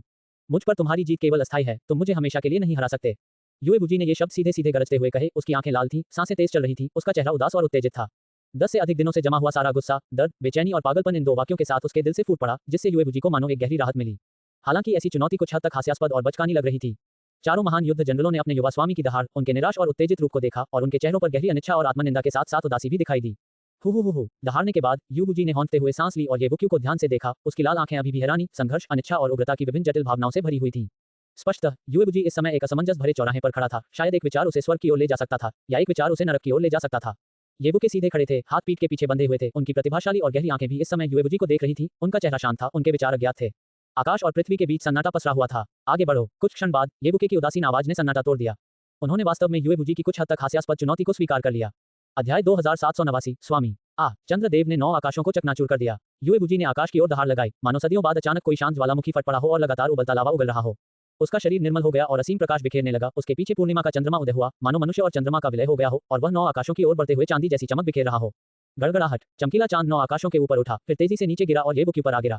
जहां जहां से वह गुजरा, शून्य लोक गरज उठा, मानो स्वयं दांव कांप उठा और भयानक शक्ति का प्रवाह उमड़ पड़ा। यूएबुजी ने अपना सबसे शक्तिशाली दांव खेला, फिर भी ये पूरी तरह से बेकाबू लग रहा था। हमला करने के लिए हमला, गुस्से को निकालने के लिए गुस्सा निकालना। लेकिन उसने जो आभा छोड़ी वह चयन टूर्नामेंट की तुलना में पूरे 30% अधिक शक्तिशाली थी। इस समय वह शायद ईश्वर की सर्वोच्च पूर्णता के शिखर पर पहुंच चुका था। अगला कदम होगा आकाश में उड़ने की सर्वोच्च पूर्णता, उसके बाद हाफ स्टेप टोंटियन क्षेत्र और फिर स्वयं टोंटियन क्षेत्र, फिर भी आधे कदम से लेकर सच्चे टोंटियन क्षेत्र तक। हालांकि यह केवल एक कदम दूर है, ये 99% जीवों को जीवन भर के लिए रोक सकता है। युवा प्रभु, भयंकर यूएबुजी को उल्कापिंड की तरह गिरते हुए देखकर ब्लू पीकॉक की खूबसूरत आंखें गहरी चिंता से भर गईं। इस समय यूएबुजी को येवुक्यू पर विजय प्राप्त करते देखने के बजाय वे चारों उसे अपने पूर्व गौरवशाली, अजय, महान और सर्वोच्च स्वरूप में लौटते देखना चाहेंगे। यूएबुजी एक पागल दानव की तरह येवुक्यू की ओर झपटा और पलक झपकते ही दूरी कम कर ली। फिर भी आसमान से होने वाले हमले का सामना करते हुए शांत येवुके ने बस अपना दाहिना हाथ उठाया और लापरवाही से उंगली से यूएबुजी के माथे पर थपथपाया। टकराना, अगले ही पल एक जोरदार गर्जना से 10 वीं का क्षेत्र हिल उठा, पहाड़ कांप उठे। चारों महान युद्ध सेनापतियों की भयभीत निगाहों के सामने यूएबुजी एक कटी हुई डोर वाली पतंग की तरह पीछे की ओर गिर पड़ा, हवा में खून उगलते हुए मानो लाखों ऊंचे शिखरों के नीचे कुचल गया हो। वह जमीन पर जा गिरा, जिससे 10 झांक से भी अधिक चौड़ा एक गड्ढा बन गया और वह अपनी पीठ के बल अस्त व्यस्त हालत में पड़ा रहा। उसका चेहरा मृत्यु के समान पीला पड़ गया था। बस एक क्लिक, बिना किसी मेहनत के, इससे उनका पूरा जोर लगा हुआ यंग लॉर्ड हवा में उड़ गया और बुरी तरह घायल हो गया। ये कैसे हो सकता है? उनके युवा स्वामी चयन प्रतियोगिता की तुलना में 30% अधिक मजबूत थे। छोटे पैरों वाला बाघ और काली तलवार स्तब्ध रह गए। युवा प्रभु, केवल नीली मोरनी ही शोक में चिल्लाई, उसकी आंखों से आंसू बह रहे थे और वह पागलों की तरह दौड़ पड़ी। खाली विपत्ति उसके ठीक पीछे थी। काली तलवार और छोटे पैरों वाला बाघ होश में आए और उसके पीछे पीछे चले गए। युवा प्रभु, क्या आप ठीक हैं? युवा प्रभु, गड्ढे तक पहुंचकर नीले मोर ने बुरी तरह घायल यूएबुजी को उठाने की कोशिश की। उसका सुंदर चेहरा घबराहट और चिंता से भरा हुआ था। उसके मुंह से अभी भी खून टपकता देख ब्लू पीकॉक का दिल लगभग टूट गया। केवल एम्प्टर कैलामिटी की आंखें सिकुड़ गईं। उसने अचानक देखा कि यूएबुजी के चेहरे पर दर्द या अनिच्छा का कोई भाव नहीं था, बल्कि एक प्रकार की पूर्ण राहत और संतुष्टि थी। वह वहां खाली निगाहों से लेटा हुआ था, आकाश में बादलों को घूर रहा था, मानो पिछले 10-4 दिनों की निराशा और हताशा आखिरकार गायब हो गई हो। उसी क्षण येवुके, जिसने उसे एक उंगली से दूर धकेल दिया था, आखिरकार आगे बढ़ा और धीरे धीरे उन पांचों की ओर चलने लगा। ब्लैक ब्लेड और शॉर्ट लेग टाइगर ऐसे तनाव में आ गए मानो किसी जानलेवा दुश्मन का सामना कर रहे हों। उनके चेहरे पीले पड़ गए। उन्हें डर था कि येवुके उनके युवा स्वामी को खत्म करने के लिए आगे बढ़ने वाला है। हालांकि उन्हें पता था कि उनके पास जीतने का कोई मौका नहीं है, फिर भी उन्होंने अपने दांत भींचे और यूएबुजी के सामने खड़े हो गए। येवुके का डटकर सामना किया। नीले मोरनी के गाल आंसुओं से भीगे हुए थे और वह भी मानो टूट गई थी। ये सोचकर कि उनके युवा स्वामी का मनोबल टूट गया है, उसने लाल आंखों से येवुके को घूरा और उसे भी विश्वास था कि वह फिर से हमला करेगा। मैं तुमसे जान की बाजी लगाकर लड़ूंगा। एक दुख भरी चीख के साथ नीला मोर हताशा में आगे की ओर दौड़ा। रुकना, अचानक एक कमजोर आवाज सुनाई दी। यूएबुजी ने ब्लू पीकॉक को पकड़ लिया, जिससे वह कांप उठी और आश्चर्य से पीछे मुड़कर देखा। अब आखिरकार अपनी बेहोशी से जागते हुए यूएबुजी उठने की कोशिश करने लगा। ब्लू पीकॉक येवुके के आने को भूलकर धीरे से और सावधानी से उसकी मदद करने लगा। उसने पहले ही खुद को रोक लिया था, नहीं तो उसकी मौजूदा ताकत से एक हाथ मुझे 3 या 5 बार कुचल सकता था। मैं खांसते हुए शायद अब उसकी परछाई भी नहीं देख पा रहा हूं। आधे बैठे हुए यूएबुजी ने निराशा में बात की, फिर भी उनका लहजा पहले से कहीं अधिक हल्का था। प्रथम विश्व युद्ध के चारों जनरलों की पुतलियां सिकुड़ गईं, उनकी आंखों में अविश्वास भर गया। येवुके अब 10 झांक की दूरी पर रुक गया, उसकी चमकदार गहरी आंखें यूएबुजी को नीचे देख रही थीं। उसकी निगाहों को भांपते हुए, हौंकते हुए यूएबुजी ने अपनी आंखें उठाकर येवुके की आंखों से मिलाईं। दृष्टि की दोनों रेखाएं आपस में टकरा गईं। चारों महान युद्ध जनरलों में फिर से तनाव पैदा हो गया। आपकी मानसिकता मेरी अपेक्षा से कहीं अधिक मजबूत है। अचानक येवुके ने शांत स्वर में बोलते हुए चुप्पी तोड़ी। लगता है ये 10-4 दिन तुम्हारे लिए मुश्किल भरे रहे हैं। फिर भी तुम मुझसे दोबारा मिलने आए और मुझे इतने हास्यास्पद तरीके से चुनौती दी। तुमने जरूर विचार किया होगा और कुछ जवाब भी ढूंढ लिए होंगे, है ना? उन शांत शब्दों को सुनकर यूएबुजी को खांसी आ गई। गले में आए धातु जैसे स्वाद ने उसके दिल को अभूतपूर्व शांति और सुकून दिया। येवुके तो येवुके ही हैं, न केवल शक्ति में अजय, बल्कि दूरदृष्टि में भी। बिल्कुल सही। इन 10 दिनों में मैंने बहुत कष्ट सहा। मैं शराब में डूबा रहा, हार मानने को तैयार नहीं था, निराशा में डूबा हुआ था, उलझनों में फंसा हुआ था, तुमसे हारने का कोई कारण ढूंढने की बेताब कोशिश कर रहा था, खुद को समझाने की कोशिश कर रहा था, लेकिन अंत में मुझे एक भी बहाना नहीं मिला। तुमने मुझे पूरी ईमानदारी और ईमानदारी से अपनी असली ताकत से हराया। इसलिए मैंने खुद को सुन्न करने की कोशिश की, फिर भी आधे अधूरे सपनों में मुझे कुछ समझ आया। मैं डरा हुआ था, घबराया हुआ था, मैं अपने अतीत को नकारना नहीं चाहता था, भले ही मुझे पता था कि मेरा वह अतीत कितना हास्यास्पद और मूर्खतापूर्ण था।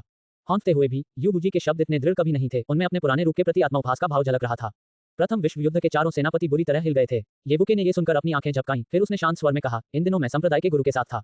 उन्होंने तुम्हारा जिक्र किया था। ये शब्द सुनते ही यूएबुजी का शरीर कांप उठा। संप्रदाय के गुरु ने कहा कि कुछ कारणों से उन्होंने तुम पर बहुत अधिक दबाव डाला, जिससे तुम्हें अपने हृदय स्वभाव को सावधानीपूर्वक संयमित करने का समय नहीं मिला। वे केवल तुम्हें मजबूत बनने और बार बार सफलता प्राप्त करने के लिए प्रेरित करते रहे, जैसे पौधों को उखाड़कर उन्हें बढ़ने में मदद करते हैं। उन्होंने तुम्हें परीक्षाओं से निकले एक सच्चे दिव्य प्रतिभा के बजाय एक ग्रीनहाउस फूल में बदल दिया, जो घमंडी और अभिमानी है। संप्रदाय के गुरु ने कहा कि उन्हें आपसे खेद है। जैसे ही येवुके ने शांत भाव से संप्रदाय प्रमुख दाऊजी के शब्दों को दोहराया, यूएबुजी कांपना और तेज हो गया, उसकी लाल आंखों में आंसुओं की एक झलक दिखाई दी। मालिक, संप्रदाय प्रमुख के हॉल की ओर देखते हुए यूएबुजी की आवाज भर्रा गई। कभी अहंकारी और दबंग रहे यूएबुजी ने हमेशा संप्रदाय गुरु दाऊजी को एक पितातुल्य व्यक्ति के रूप में माना था, जिन्होंने उनका पालन पोषण और देखभाल की थी। संप्रदाय गुरु हमेशा से ही वह व्यक्ति रहे थे जिनका वह सबसे अधिक सम्मान करते थे और जिन्हें सबसे अधिक प्यार करते थे। गुरुजी, मैं गलत था। यूएबुजी अचानक आसमान की ओर जोर से चिल्लाया। आखिरकार उसने अपनी ही परछाई का सामना किया और स्वीकार किया कि उसका अतीत कितना हास्यास्पद और मूर्खतापूर्ण था। उसकी आंखों से गर्म आंसू बहने लगे और वह अपनी पूरी ताकत से जमीन को खरोंचने लगा। अध्याय 2790 8 शब्द। उसके मन में अपने अब तक के सारे अनुभवों की यादें उमड़ पड़ी। उसने दुनिया को बहुत कम देखा था, फिर भी वह हद से ज्यादा घमंडी था और अब वही घमंड उसके दिल पर हावी हो गया था। इस दुनिया में हमेशा असाधारण प्रतिभा के धनी लोग मौजूद होते हैं। अत्यधिक अभिमानी और आत्मविश्वासी होने के कारण उन्हें अक्सर अपने वास्तविक स्वरूप का सामना करने और पुनर्जन्म लेने से पहले गहरे दुख और गहरे सुख के कठोर अनुभवों से गुजरना पड़ता है। इसी वक्त युएबुजी ने अपना स्वयं का बपतिस्मा प्राप्त कर लिया था। अपना गुनाह कबूल करने से आधा प्रायश्चित हो जाता है। एक विचार स्वर्ग का द्वार खोल सकता है, दूसरा आपको नरक में धकेल सकता है। आपको इस हालत में देखकर मुझे पूरा यकीन है कि संप्रदाय के गुरु आपसे प्रसन्न होंगे। इस समय येबुक्यू की आवाज अभी भी शांत थी, फिर भी उसमें मुस्कान की एक झलक थी। तुम्हारा सफर अभी शुरू ही हुआ है। एक सच्चा प्रतिभावान व्यक्ति हजारों परीक्षाओं से गुजरता है, एक सच्चा नायक हर कठिनाई से परिपक्व होता है। बिग डिपर दाओजी संप्रदाय का भविष्य अंततः तुम्हारी रक्षा पर निर्भर करेगा, सीनियर ब्रदर यू। जब येबुक्यू ने अपना भाषण समाप्त किया, विशेष रूप से जैसे ही सीनियर ब्रदर यू ये 3 शब्द सुनाई दिए, युएबुजी और उनके चारों महान युद्ध सेनापति कांप उठे। एक वाक्य सपने देखने वाले को जगा देता है। जब तक युएबुजी ने अपना सिर उठाया, तब तक उनके कानों में वे कोमल शब्द गूंज रहे थे। येबुके पहले ही वहां से जा चुका था, केवल एक लंबा बेरोक-टोक साया ही पीछे रह गया था। फिर भी किसी कारणवश उस आकृति से युएबुजी को अकेलापन महसूस हुआ। ऐसा लगता है मानो इस जीवन में येबुके को अकेले ही चलना था, चुपचाप सब कुछ ढोते हुए, कभी पीछे मुड़कर नहीं देखना था, यहाँ तक कि समय के अंत और पुनर्जन्म तक भी। येबुक्यू की धुंधली होती आकृति को देखते हुए युएबुजी का हृदय अवर्णनीय जटिलता से भर गया, मानो उसे ज्ञान प्राप्त हुआ हो और उसका पुनर्जन्म हुआ हो। वह लड़खड़ाते हुए उठा और चिल्लाया, छोटे भाई, ये मेरा बेतुका सपना जाग उठा है, लेकिन अब मुझे एक नया लक्ष्य, एक नया सपना मिल गया है। दूर से येबुके को कुछ सुनाई दिया, उसके कदम कुछ देर के लिए रुके, फिर वह आगे बढ़ा और अंततः युएबुजी और चारों महान युद्ध जनरलों की नजरों से ओझल हो गया, बिना किसी निशान के गायब हो गया। युएबुजी का चेहरा गंभीर हो गया। उन्होंने अपनी आस्तीन को झटका दिया, हाथों को जोड़कर येबुके की दिशा में गहरा प्रणाम किया। उनके पीछे चारों महान युद्ध जनरलों ने भी ऐसा ही किया, सभी ने गहरे सम्मान के साथ सिर झुकाया। वे पांचों काफी देर तक झुके रहे। खाली तबाही, मोट, बाग, तलवार, इन वर्षों के लिए धन्यवाद। मैंने आपके साथ अन्याय किया है। तुम चारों मेरे साथ पले बड़े हो। एक समय मुझे लगता था कि तुम सिर्फ मेरी परछाई हो, लेकिन अब मैं समझ गया हूँ, तुम परछाई नहीं हो, तुम मेरे भाई बहन हो, मेरे अपने खून के रिश्ते हो। पहले मैं घमंडी और अभिमानी था, गुरुजी को छोड़कर बाकी सभी को नीचा समझता था। मैं गलत था, आशा है आप मुझे क्षमा कर देंगे। युएबुजी मुड़ा, चारों महान युद्ध जनरलों को गंभीरता से देखा और बोला, युवा प्रभु। ब्लू पीकॉक का चेहरा भावनाओं से लाल हो गया, उसकी आंखों से आंसू बहने लगे। खाली आपदा ने दिल से मुस्कुराया, वाह, हे युवा प्रभु, ऐसा मत कहो, तुम हमारे युवा प्रभु हो, सदा और सदा के लिए। छोटे पैरों वाला बाघ युएबुजी के पैर से लिपट कर विलाप करने लगा, उसका चेहरा आंसुओं से भीगा हुआ था। ये आंसू खुशी के थे या किसी पुराने दुख के, यह कोई नहीं जानता था। ब्लैक ब्लेड लगातार रोता रहा, वह लंबा आदमी उत्तेजना से कांप रहा था।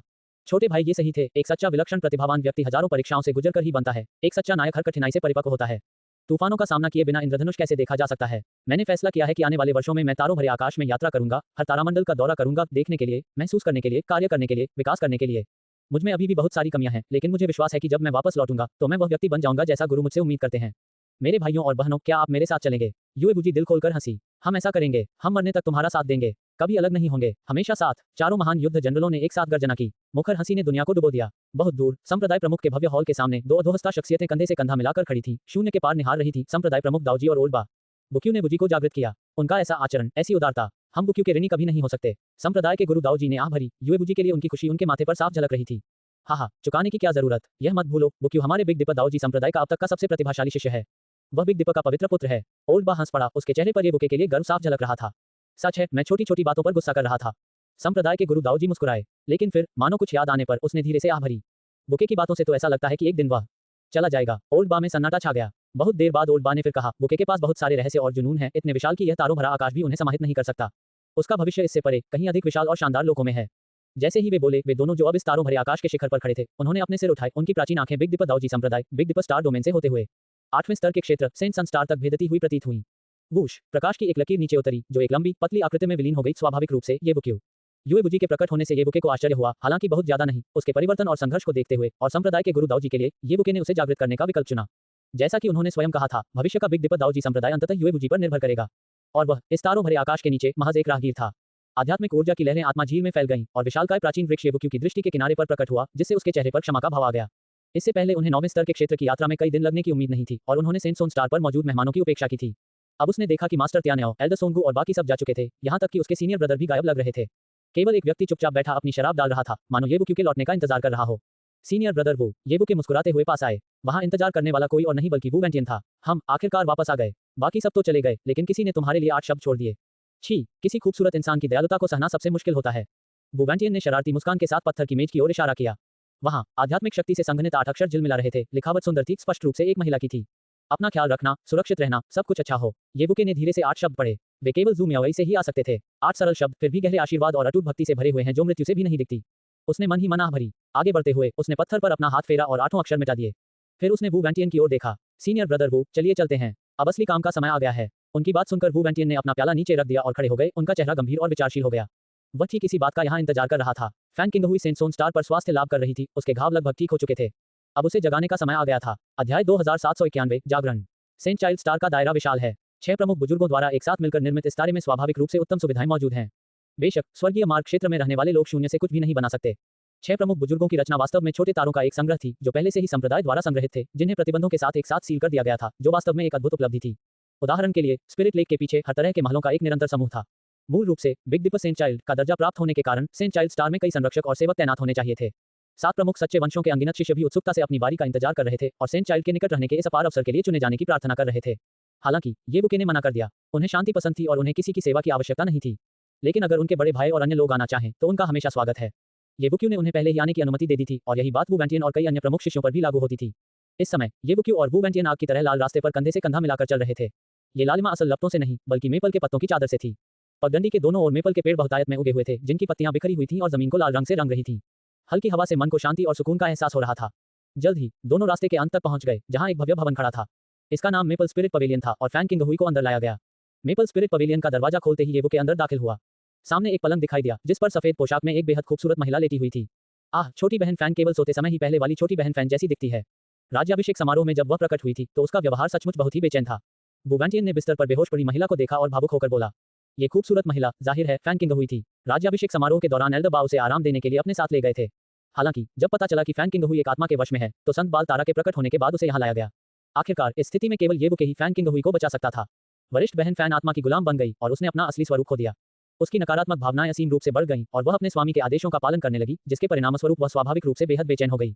येबुके ने उदासीनता से कहा, मुझे फिर भी आपको परेशान करना पड़ेगा छोटे भाई। ये दरअसल छोटी बहन फैन का व्यक्तित्व उत्कृष्ट है। वह हमेशा से बुद्धिमान, सौम्य और उदार रही हैं। 7 प्रमुख सच्चे वंशों के शिष्यों में उनकी लोकप्रियता सबसे अधिक थी।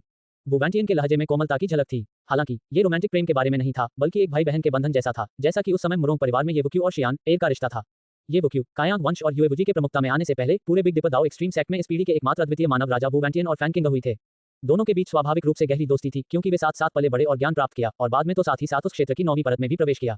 शुरू में संप्रदाय में सभी का मानना था कि वू वेंटियन और फैन किंग हुई अंततः एक दूसरे के साथ ही रहेंगे, क्योंकि वे एक आदर्श जोड़ी थे, जैसे सुनहरा लड़का और सुंदर लड़की। हालांकि वे दोनों अपने दिल में एक दूसरे को भाई बहन मानते थे। इसलिए जब फैन किंग हुई ने अचानक अपना मन बदल लिया और स्टार डोमेन युद्ध क्षेत्र के रास्ते में दुनिया भर की यात्रा करना चाहा, तो वू वेंटियन को थोड़ी अनिच्छा महसूस हुई, क्योंकि उन्होंने दिन रात एक साथ लंबा समय बिताया था। येबुके ने कुछ नहीं कहा, बस धीरे से सिर हिलाया। वह फैन किंग हुई के पास गया और सबसे पहले अपनी उंगली से उसकी कलाई को छुआ। संत दाओ युद्ध ऊर्जा का एक हल्का सा प्रवाह उसके शरीर में प्रवाहित हुआ। ये फैन किंग हुई की चोटों की जांच करने के लिए था। वह अच्छी तरह से ठीक हो रही है, पहले ही 70 से 80% तक ठीक हो चुकी है। चोटें कोई बाधा नहीं बनेंगी। इसके तुरंत बाद येबुके फैन किंग हुई के सिर के पीछे गया, अपना दाहिना हाथ बढ़ाया और दूर से ही फैन किंग हुई के सिर के ऊपरी हिस्से पर निशाना साधा। हालांकि इस समय येबुके की चमकदार आंखों में थोड़ी गंभीरता झलक रही थी। उन्हें थोड़ी चिंता थी। वह निश्चित नहीं हो सकता था कि क्या ये दैवीय आत्मा शक्ति का वह अंश था जिसे लुओ बेहुआंग ने फैन किंग हुई के शरीर में छोड़ा था, जिसने उसे गुलाम बना लिया था, या लुओ बेहुआंग का असली शरीर था। यदि यह पहला मामला था तो स्वाभाविक रूप से कोई समस्या नहीं थी, क्योंकि दिव्य आत्मा शक्ति का वह अंश कौन द्वारा छोड़े गए सफेद जेडमन के द्वारा पहले ही नष्ट हो चुका था और अब उसका कोई अस्तित्व नहीं था। लेकिन अगर यह बाद वाला विकल्प होता तब तो थोड़ी मुश्किल हो जाएगी। आखिरकार येबुके ने खुद लुओ बेहुआंग की भयावहता का अनुभव किया था। ये कहा जा सकता है कि अगर कौन द्वारा छोड़ी गई सफेद जेड की मनका न होती तो येबुके कल्पना भी नहीं कर सकता था कि आज उसकी क्या हालत होती। भनभनाहट। येबुक्यू के सिर के पीछे से तुरंत एक परिपूर्ण रंगीन प्रभामंडल प्रकट हुआ, जो झिलमिलाता हुआ और पूर्ण था, जिससे येबुक्यू एक पूजनीय बौद्ध गुरु की तरह दिखाई देने लगे, जो करुणा से दुनिया को बचा रहे हों। अगले ही पल येबुक्यू ने धीरे से अपनी आंखें बंद कर लीं और एक विशाल परोपकारी प्रकाश तुरंत उसके दाहिने हाथ से होते हुए फैन किंग हुई के दिव्य आत्मा क्षेत्र में प्रवाहित हो गया। येबुके ने सावधानीपूर्वक और गहन जांच शुरू की। पल भर में कमरा एकदम शांत हो गया। वू वेंटियन वहीं खड़ा रहा, लेकिन किसी कारणवश उसे अचानक येबुक्यू से घुटन भरी जबरदस्त अनुभूति महसूस हुई, मानो वह अत्यधिक सतर्क हो गया हो और उसका चेहरा गंभीर हो गया। इससे वू वेंटियन भी तुरंत थोड़ा घबरा गया। समय धीरे धीरे बीतता गया, लेकिन ऐसा लगा जैसे पूरी रात बीत गई हो। कुछ देर बाद येबुक्यू ने अचानक अपनी आंखें खोल दी, मानो उसके दिल से कोई बोझ हट गया हो। शुक्र है, सीनियर सिस्टर फैन को गुलाम बनाने वाली चीज केवल दिव्य आत्मा शक्ति का एक अंश थी, न कि लुओ बेहुआंग का असली शरीर। विस्तृत जांच के बाद येबुक्यू ने अंततः इस बात की पुष्टि की। फिर बाकी का मामला सीधा साधा था। दिव्य आत्मा शक्ति का वह अंश पहले ही नष्ट हो चुका था। दरअसल आत्मा दास और उसके स्वामी के बीच के संबंध के अनुसार स्वामी की मृत्यु होते ही आत्मा दास भी अनिवार्य रूप से नष्ट हो जाता है। लेकिन कौन की शक्ति अकल्पनीय थी। दिव्य आत्मा शक्ति को मिटाने की विधि इतनी उन्नत थी कि वह कल्पना से परे प्रतीत होती थी। इसलिए फैन किंग हुई उसके साथ नष्ट नहीं हुई, बल्कि गहरी नींद में सो गई। भनभनाहट। फैन किंग हुई के दिव्य आत्मा क्षेत्र में रंगहीन प्रभामंडल फैल गया, जो तेजी से सीधे उसके सबसे गहरे हिस्से यानी उसकी आत्मा की ओर बढ़ रहा था। येबुके राज्याभिषेक समारोह के दौरान एक बार पहले भी इसमें प्रवेश कर चुका था, अब वह उस परिचित स्थान पर दोबारा जा रहा था। धुंधली लौ वाले क्षेत्र के अंत में पहले वाला गहरा सुनहरा वेदी अभी भी मौजूद था, लेकिन अब वह प्रकाशहीन था।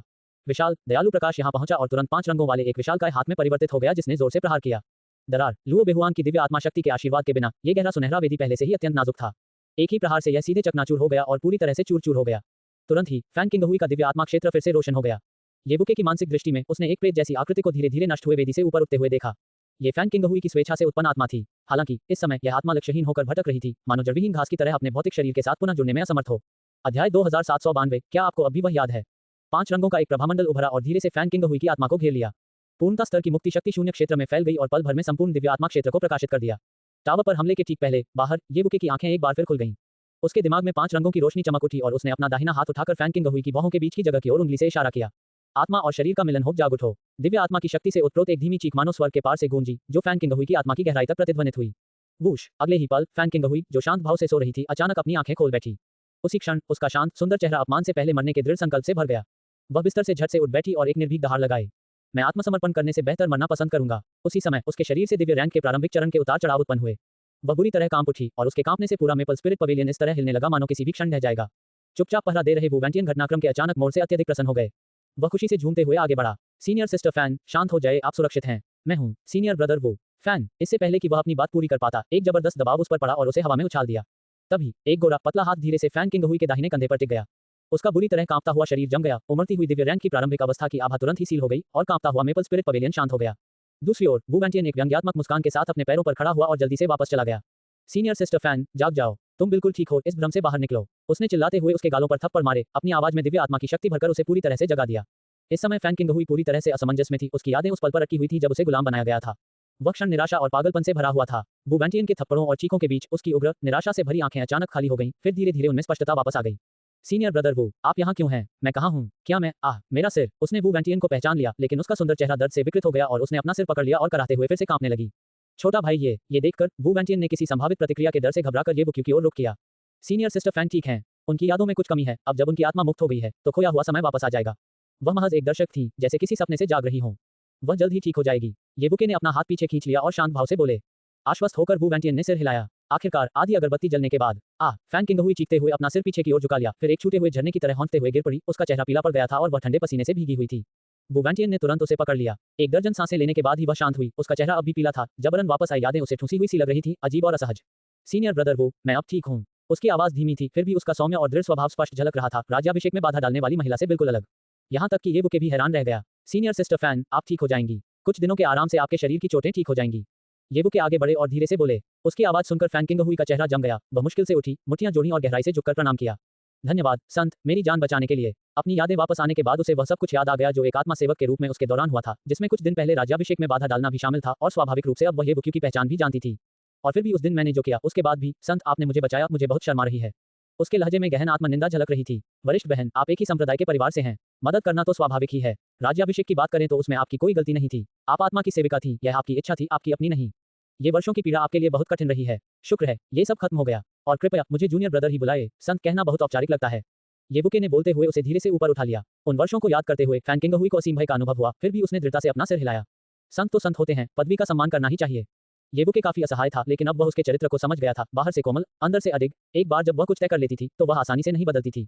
कोई बात नहीं सीनियर सिस्टर फैन, जैसा कि जूनियर ब्रदर ये ने कहा, सब कुछ बीत चुका है। वुवेंटियन ने राहत की सांस ली। उसके दिल से आखिरकार पत्थर का बोझ उतर गया। सीनियर सिस्टर फैन, क्या आप हमें बता सकती हैं कि आप आत्मा की सेविका कैसे बनी? खासकर वह व्यक्ति जिसने आपको गुलाम बनाया था, क्या आपको वह भी याद है? येवुके ने वह सवाल पूछा जिसका जवाब वह लंबे समय से जानना चाहता था। इन सवालों के जवाब सिर्फ फैन किंग हुई ही दे सकती थी। उसके बगल में खड़ी वुवेंटियन ने कहा, जी हाँ सीनियर सिस्टर फैन। हमारे अलग होने के बाद मैं स्टार डोमेन बैटलफील्ड चली गई, जबकि आपने कहा था कि आप दुनिया घूमेंगी। आप एक दशक से अधिक समय तक कैसे गायब रहीं? अगर आपकी जीवन पट्टिका सुरक्षित न होती तो हम सब यही सोचते कि आप खो गई हैं। उनकी पूछताछ के दौरान फैन किंग हुई के चेहरे के भाव जटिल हो गए और उसकी आंखों में एक उदास नजर आ गई। अध्याय 2793 वह आ गया है। वरिष्ठ भाई वो, उस समय हमारी विदाई के बाद मैं सचमुच दुनिया घूमने निकल पड़ा था। कुछ ही वर्षों में मैंने 1 दर्जन से अधिक नक्षत्र क्षेत्रों को पार किया। गौचेन, तानलांग, जुके, ताइबाई, लियांजहेन। शुरू में मैं सचमुच खुश था, पूरी तरह से संतुष्ट था। मेरा दृष्टिकोण व्यापक होता जा रहा था क्योंकि मैंने ऐसे रीति रिवाज और सांसारिक वैभव देखे थे जो मैंने पहले कभी नहीं देखे थे। इसके परिणामस्वरूप मेरी साधना का स्तर उन्नत हुआ। एक के बाद एक अवसरों का अनुसरण करते हुए मैंने सर्वोच्च सांसारिक श्रेणी के अद्वितीय मानव राजा का पद प्राप्त कर लिया। मैंने सोचा था कि मैं इसी तरह चलता रहूंगा, कुछ समय के लिए थकाकर फिर से आपसे मिलने के लिए स्टार डोमेन युद्ध क्षेत्र की ओर चलूंगा सीनियर ब्रदर वो। लेकिन लगभग 5 साल पहले मुझे एक खजाने का नक्शा मिला। उसका अनुसरण करते हुए मैं एक अजीब प्राचीन स्थान पर पहुंचा। अंदर जाने के बाद मुझे किसी बड़े अवसर की उम्मीद थी, लेकिन मैंने कभी कल्पना भी नहीं की थी कि इस क्षण फैन किंग हुई की आंखों में असीम भय स्वयं आतंक भर गया। सबसे गहरे हिस्से में मैंने देखा गहरे सुनहरे रंग की एक वेदी। जैसे ही मैं पास पहुंचा, उस पर रखी एक गहरे सुनहरे रंग की मोमबत्ती अचानक जल उठी और मैंने एक चेहरा देखा जो पूरी तरह से अपरिचित नहीं था। फैन किंग हुई थोड़ी देर रुकी, फिर उसने सीधे येवुक्यू की ओर देखा। लुओ उत्तरी सम्राट, येवुके ने नाम लिया। उसकी निगाहें तलवार की तरह तेज थीं।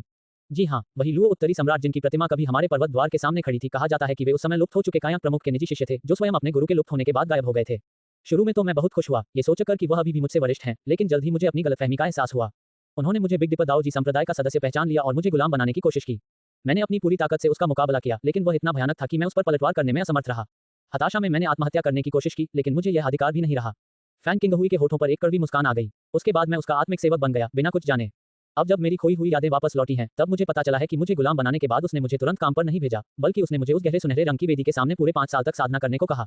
चमत्कारिक रूप से वहां के प्रशिक्षण ने मेरी साधना को अभूतपूर्व गति प्रदान की। महज 5 वर्षों में मैं पृथ्वी स्तर के शिखर से सीधे प्रारंभिक दिव्य स्तर तक पहुंच गया। बिल्कुल अकल्पनीय। अंततः कुछ महीने पहले लुओ उत्तरी सम्राट के आदेश आए, चले जाओ, बिग दीपक दाओजी संप्रदाय में लौट आओ और चाहे जैसे भी हो गड़बड़ी पैदा करो और पूरे संप्रदाय में अराजकता फैला दो। मैंने आज्ञा का पालन किया। मैं ठीक समय पर आपके संत के रूप में राज्याभिषेक के लिए पहुंचा, जिसने बाद में होने वाली हर घटना की पृष्ठभूमि तैयार की। इन शब्दों के साथ फैंग किंगहुई ने अंततः अपने द्वारा सहन किए गए सभी कष्टों को प्रकट कर दिया। कुछ महीने पहले लुओ उत्तरी सम्राट ने आपको संप्रदाय में वापस भेज दिया था। येबुके की आंखें सिकुड़ गईं, मानो किसी चीज ने उन्हें झकझोर दिया हो, और उन्होंने बोलना शुरू किया। हाँ, फैंग किंगहुई ने सिर हिलाया। अगर ऐसा है तो येबुके की चमकदार आंखें गहरी और ठंडी हो गईं, मानो उन्हें कुछ समझ आ गया हो।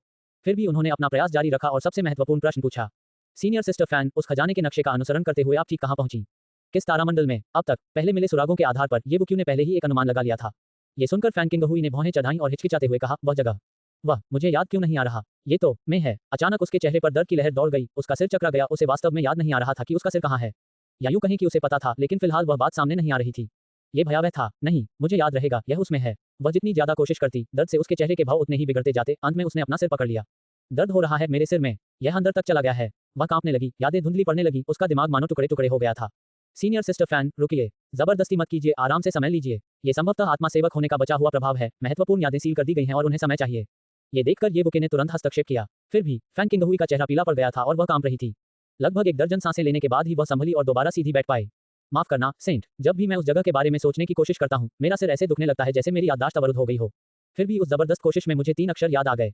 वह सांसों के बीच बोल रही थी, जिससे येबुके की निगाहें और भी तीखी हो गईं। कौन से 3? ये स्वर्ग से भी परे स्वर्ग जैसा लग रहा था। बूम! उसके मुंह से ये शब्द निकलते ही येबुके का दिल कांप उठा और उसके चेहरे पर संतुष्टि का भाव आ गया। जैसा मैंने सोचा था, वह स्थान लगभग निश्चित रूप से इस तारों भरे आकाश से दूर ले जाने वाला मार्ग है, स्वर्ग से परे स्वर्ग की ओर। यदि ऐसा है, तो एक बात निश्चित हो जाती है। जब वह सोच विचार कर रही थी, फैंग किंगहुई ने अपनी कनपटी को रगड़ा, ये सोचते हुए कि कहीं उसे मतिभ्रम तो नहीं हो रहा है।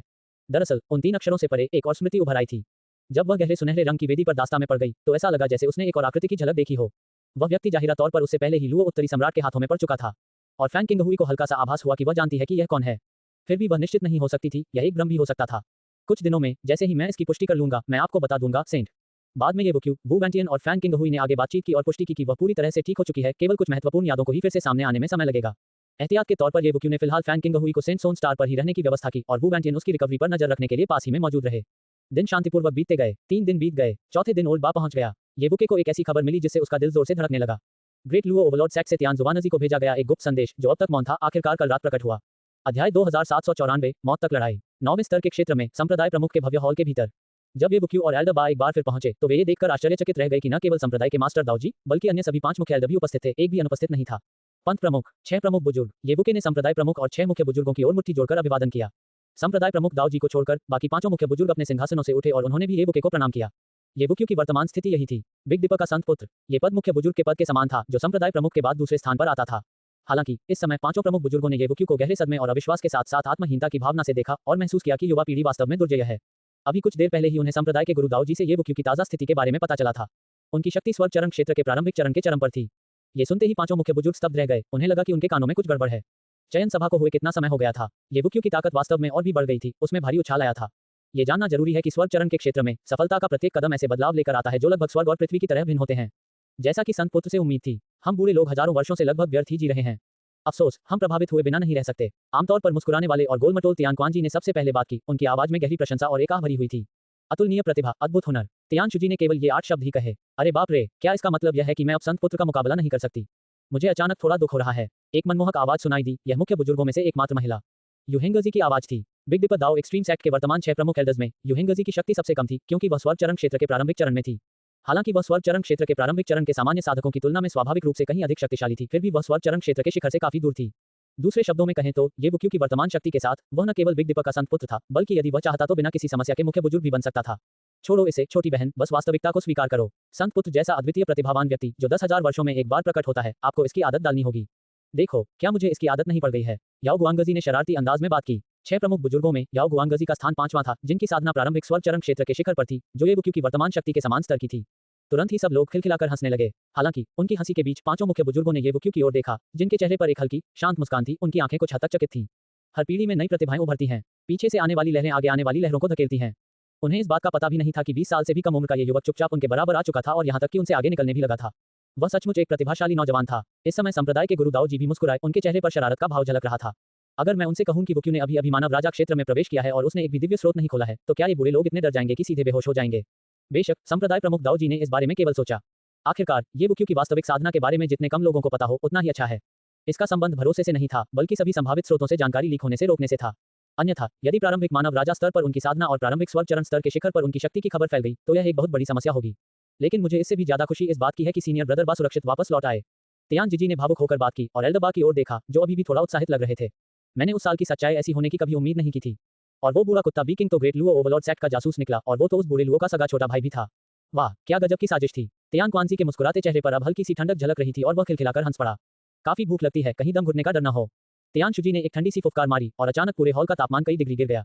मुख्य बुजुर्गों के हाव भाव को देखकर ये वो क्यों पहले ही समझ गया था कि पिछले कुछ दिनों में संप्रदाय प्रमुख दाऊ जी और एल्डर बा ने उस वर्ष के बारे में पूरी सच्चाई पांचों मुख्य बुजुर्गों को बता दी होगी, जिसमें संप्रदाय प्रमुख दाऊ जी की गंभीर चोट और मृत्यु के निकट के अनुभव और उसके बाद उनके पुनर्जन्म का रहस्य भी शामिल है। दरअसल जासूस के हट जाने के बाद स्वाभाविक रूप से इन मामलों की जानकारी मुख्य बुजुर्गों को देनी पड़ी। ठीक है, चूंकि सब लोग यहाँ हैं तो फिर छोटे भाई बा। संप्रदाय के प्रमुख दाऊ जी ने एल्डर बा की ओर देखते हुए बात की। एल्डर बा ने अपना दाहिना हाथ झटका और तुरंत ही एक छोटी सी संचार जेड पर्ची प्रकट हुई, जो एक सुंदर ढंग से नाचती हुई तितली की तरह चपलता और अलौकिकता का भाव लिए हुए थी। जैसे ही संचार की पर्ची निकाली गई, ये वो क्यों ने देखा कि संप्रदाय के गुरु दाऊ जी और एल्डर बा के चेहरे ठंडे और गंभीर हो गए। स्पष्ट रूप से ये संचार जेड पर्ची निस्संदेह वह माध्यम थी जिसका उपयोग तियान शुवानजी ने मूल रूप से ग्रेट लुओ ओवरलॉर्ड संप्रदाय के साथ गुप्त रूप से संवाद करने के लिए किया था और एल्डर बा और संप्रदाय प्रमुख दाऊ जी को निश्चित रूप से इसके भीतर का नवीनतम संदेश पहले से ही पता होगा। ये ग्रेट लुओ ओवरलॉर्ड संप्रदाय के तियान लियांगजी का तियान जुवानजी के लिए संदेश है। आप सभी इसे पहले देख लें। जैसे ही संप्रदाय के गुरु दाऊ जी ने बोलना शुरू किया, एल्डर बा ने तुरंत जेड पर्ची तियान शुजी की ओर फेंक दी। तियान शुजी ने तुरंत जेड की पर्ची अपने माथे पर रख ली। कुछ सांसों के बाद उसकी आंखें अचानक खुल गईं और उनमें भयंकर हत्या का भाव उमड़ पड़ा। इसके बाद जेड स्लिप को क्रमिक रूप से तियान जीजी, तियान क्वांजी, याओ गुआंगजी और यूहेंगजी को दे दिया गया। बिना किसी अपवाद के जेड स्लिप में लिखे संदेश को पढ़ने के बाद पांचों मुख्य बुजुर्ग हिंसक हो गए, उनकी निगाहें निर्मम और बर्फीली हो गईं। इससे ये बुके के मन में तुरंत थोड़ी जिज्ञासा पैदा हो गई। संत पुत्र, अंत में यूहेंगजी ने अपने पतले हाथ से जेड पर्ची ये वो क्यू की ओर उछाली। तुरंत ही ये वो क्यू ने जेड पर्ची को अपने सिर पर रखा, अपनी आंखें थोड़ी सी बंद की और अपनी आत्मिक शक्ति को उसमें समाहित कर लिया। 3 सांसों के बाद ये वो क्यू ने अपनी आंखें खोली और उसकी चमकदार आंखें भी पूरी तरह से ठंडी हो गईं और उनमें हत्या की तीव्र इच्छा भर गई। उस संदेश पत्रक की विषय वस्तु बहुत सरल थी, उसमें केवल 3 वाक्य थे। संप्रदाय के प्रमुख 10 दिनों में एकांतवास से बाहर आएंगे। आधे महीने बाद हम योजना के अनुसार बिग डिपर दाओ एक्सट्रीम संप्रदाय पर आक्रमण करेंगे। इस दौरान बिग डिपर दाओ एक्सट्रीम सेक्ट के 6 प्रमुख एल्डर्स पर छुपकर हमले करने की पूरी कोशिश करो। बिग डिपर दाओ एक्सट्रीम सेक्ट के 7 सच्चे वंशों के सभी सच्चे शिष्यों को जहर देकर मारने की पूरी कोशिश करो। इन 3 संक्षिप्त वाक्यों ने ही ग्रेट लुओ ओवरलॉर्ड संप्रदाय के हत्यारे इरादे को पूरी तरह से उजागर कर दिया। बहुत बढ़िया, ये तो वाकई शानदार है। वे हमारे बिग डिपर दाओ एक्सट्रीम सेक्ट को पूरी तरह से नष्ट करने की कोशिश कर रहे हैं। ये तो मौत की लड़ाई है। हम और ग्रेट लुओ ओवरलॉर्ड सेक्ट मौत तक लड़ेंगे। याओ गुआंगजी की आवाज थोड़ी कांप रही थी। यह इस बात का संकेत था कि वह क्रोध से फटने ही वाला था। ऐसा लगता है कि महान लुओ अधिपति संप्रदाय अपने द्वारा झेली गई पीड़ा को भूल गया है। तियान क्वांजी ने ठंडे स्वर में बात की। हमारे पूर्वजों ने उनसे एक से अधिक बार निपटा है, लेकिन अंततः उन्होंने दया दिखाई और उन्हें पूरी तरह से नष्ट नहीं किया। वे बहुत लंबे समय से मौजूद हैं। इस बार इसे पूरी तरह से समाप्त करने का समय आ गया है। तियान शुजी के स्वर में कोई भावना नहीं थी। इस क्षण सभी के दिलों में एक गहरा भय उत्पन्न हो गया। अध्याय 2795। क्या होगा यदि आप कभी वापस न लौटें? अगर ये बुक्यू और ओल्ड बा ने तियान जुवानजी का पर्दाफाश न किया होता, अगर स्वर्ग के अंतिम चरण तक पहुंचने वाले किसी प्राणी ने सचमुच गुप्त हमला किया होता जैसा कि संदेश पत्र में लिखा था और 7 सच्चे वंशों को विषैला बना दिया होता, तो इसके परिणाम अकल्पनीय होते। इस विचार पर 5 महान प्रमुख पीठों और यहाँ तक कि संप्रदाय के गुरु दाऊ जी ने भी ये बुक्यू और ओल्ड बा की ओर कृतज्ञता भरी नजरें डाली। ये बुके के दिल में भी वही पुराना डर कौंध गया। महान लुओ अधिपति संप्रदाय स्पष्ट रूप से दोनों संप्रदायों के बीच युद्ध भड़काना चाहता है। उनकी महत्वाकांक्षाएं बहुत बड़ी हैं और वे तब तक नहीं रुकेंगे जब तक हम में से कोई एक मर न जाए। संप्रदाय प्रमुख, अब हमें आगे क्या करना चाहिए? तियान शुजी ने संप्रदाय प्रमुख दाऊ जी की ओर देखा और पूछा। Swish swish swish. पल भर में 5 महान प्रमुख सीटों और ये बुक्यू की निगाहें संप्रदाय के गुरु दाऊ जी की ओर मुड़ गईं। वहां केवल बूढ़ा बाही ठंडी भावहीन निगाहों से खड़ा था। इस समय भी वह तियान जुवानजी के चेहरे को घूर रहा था, मानो अपनी असली पहचान को एक बार फिर छिपा रहा हो। हे, क्या करें? ये बहुत आसान है। संप्रदाय प्रमुख दाऊ जी हल्के से मुस्कुराए, उनके चेहरे पर कोई भाव नहीं था। वे धीरे धीरे अपने सिंहासन से उठे और अचानक एक भव्य और विशाल आभा, जिसने पूरे आकाश को ढक लिया, इतनी उमड़ पड़ी कि सभी जीव थरथरा उठे। क्या महान लुओ 10 दिनों में ही एकांतवास से बाहर नहीं आते? लेकिन इस संप्रदाय के गुरु पुराने मित्र से मिलने के लिए 10 दिन तक इंतजार नहीं कर सकते। अभी से बेहतर समय और कोई नहीं। क्यों ना अभी चलें? हम सीधे महान लुओ अधिपति संप्रदाय का दौरा करेंगे। हम इन पुराने दोस्तों से मिलेंगे, पुरानी यादें ताज़ा करेंगे और फिर बिग डिपर स्टार डोमेन से पूरे ग्रेट लुओ ओवरलॉर्ड सेक्ट का हमेशा के लिए सफाया कर देंगे। अभी इसी वक्त तुरंत निकल जाओ। उन सभी खोखली औपचारिकताओं को भूल जाए। सीधे उनके दरवाजे पर प्रहार करो। पूरे ग्रेट लुओ ओवरलॉर्ड संप्रदाय का सफाया करो। ये बुक्यू को अंततः संप्रदाय गुरु दाऊ जी से संप्रदाय गुरु के प्रभुत्व का वास्तविक अर्थ पता चला। उसका दबदबा मानो उससे बाहर निकल रहा था। जैसे ही संप्रदाय के गुरु दाऊ जी ने ये 2 वाक्य कहे, पूरे हॉल का वातावरण एक पल के लिए जम गया और फिर 5 महान प्रमुखों ने एक समान जोशीली ठंडी मुस्कान प्रकट की। हा, संप्रदाय प्रमुख तो संप्रदाय प्रमुख ही होते हैं, सीधी सादी बात है। मैं सहमत हूँ। याओ गुआंगजी हंसे और खड़े हो गए। हे, मैं इस दिन का लंबे समय से इंतजार कर रहा था।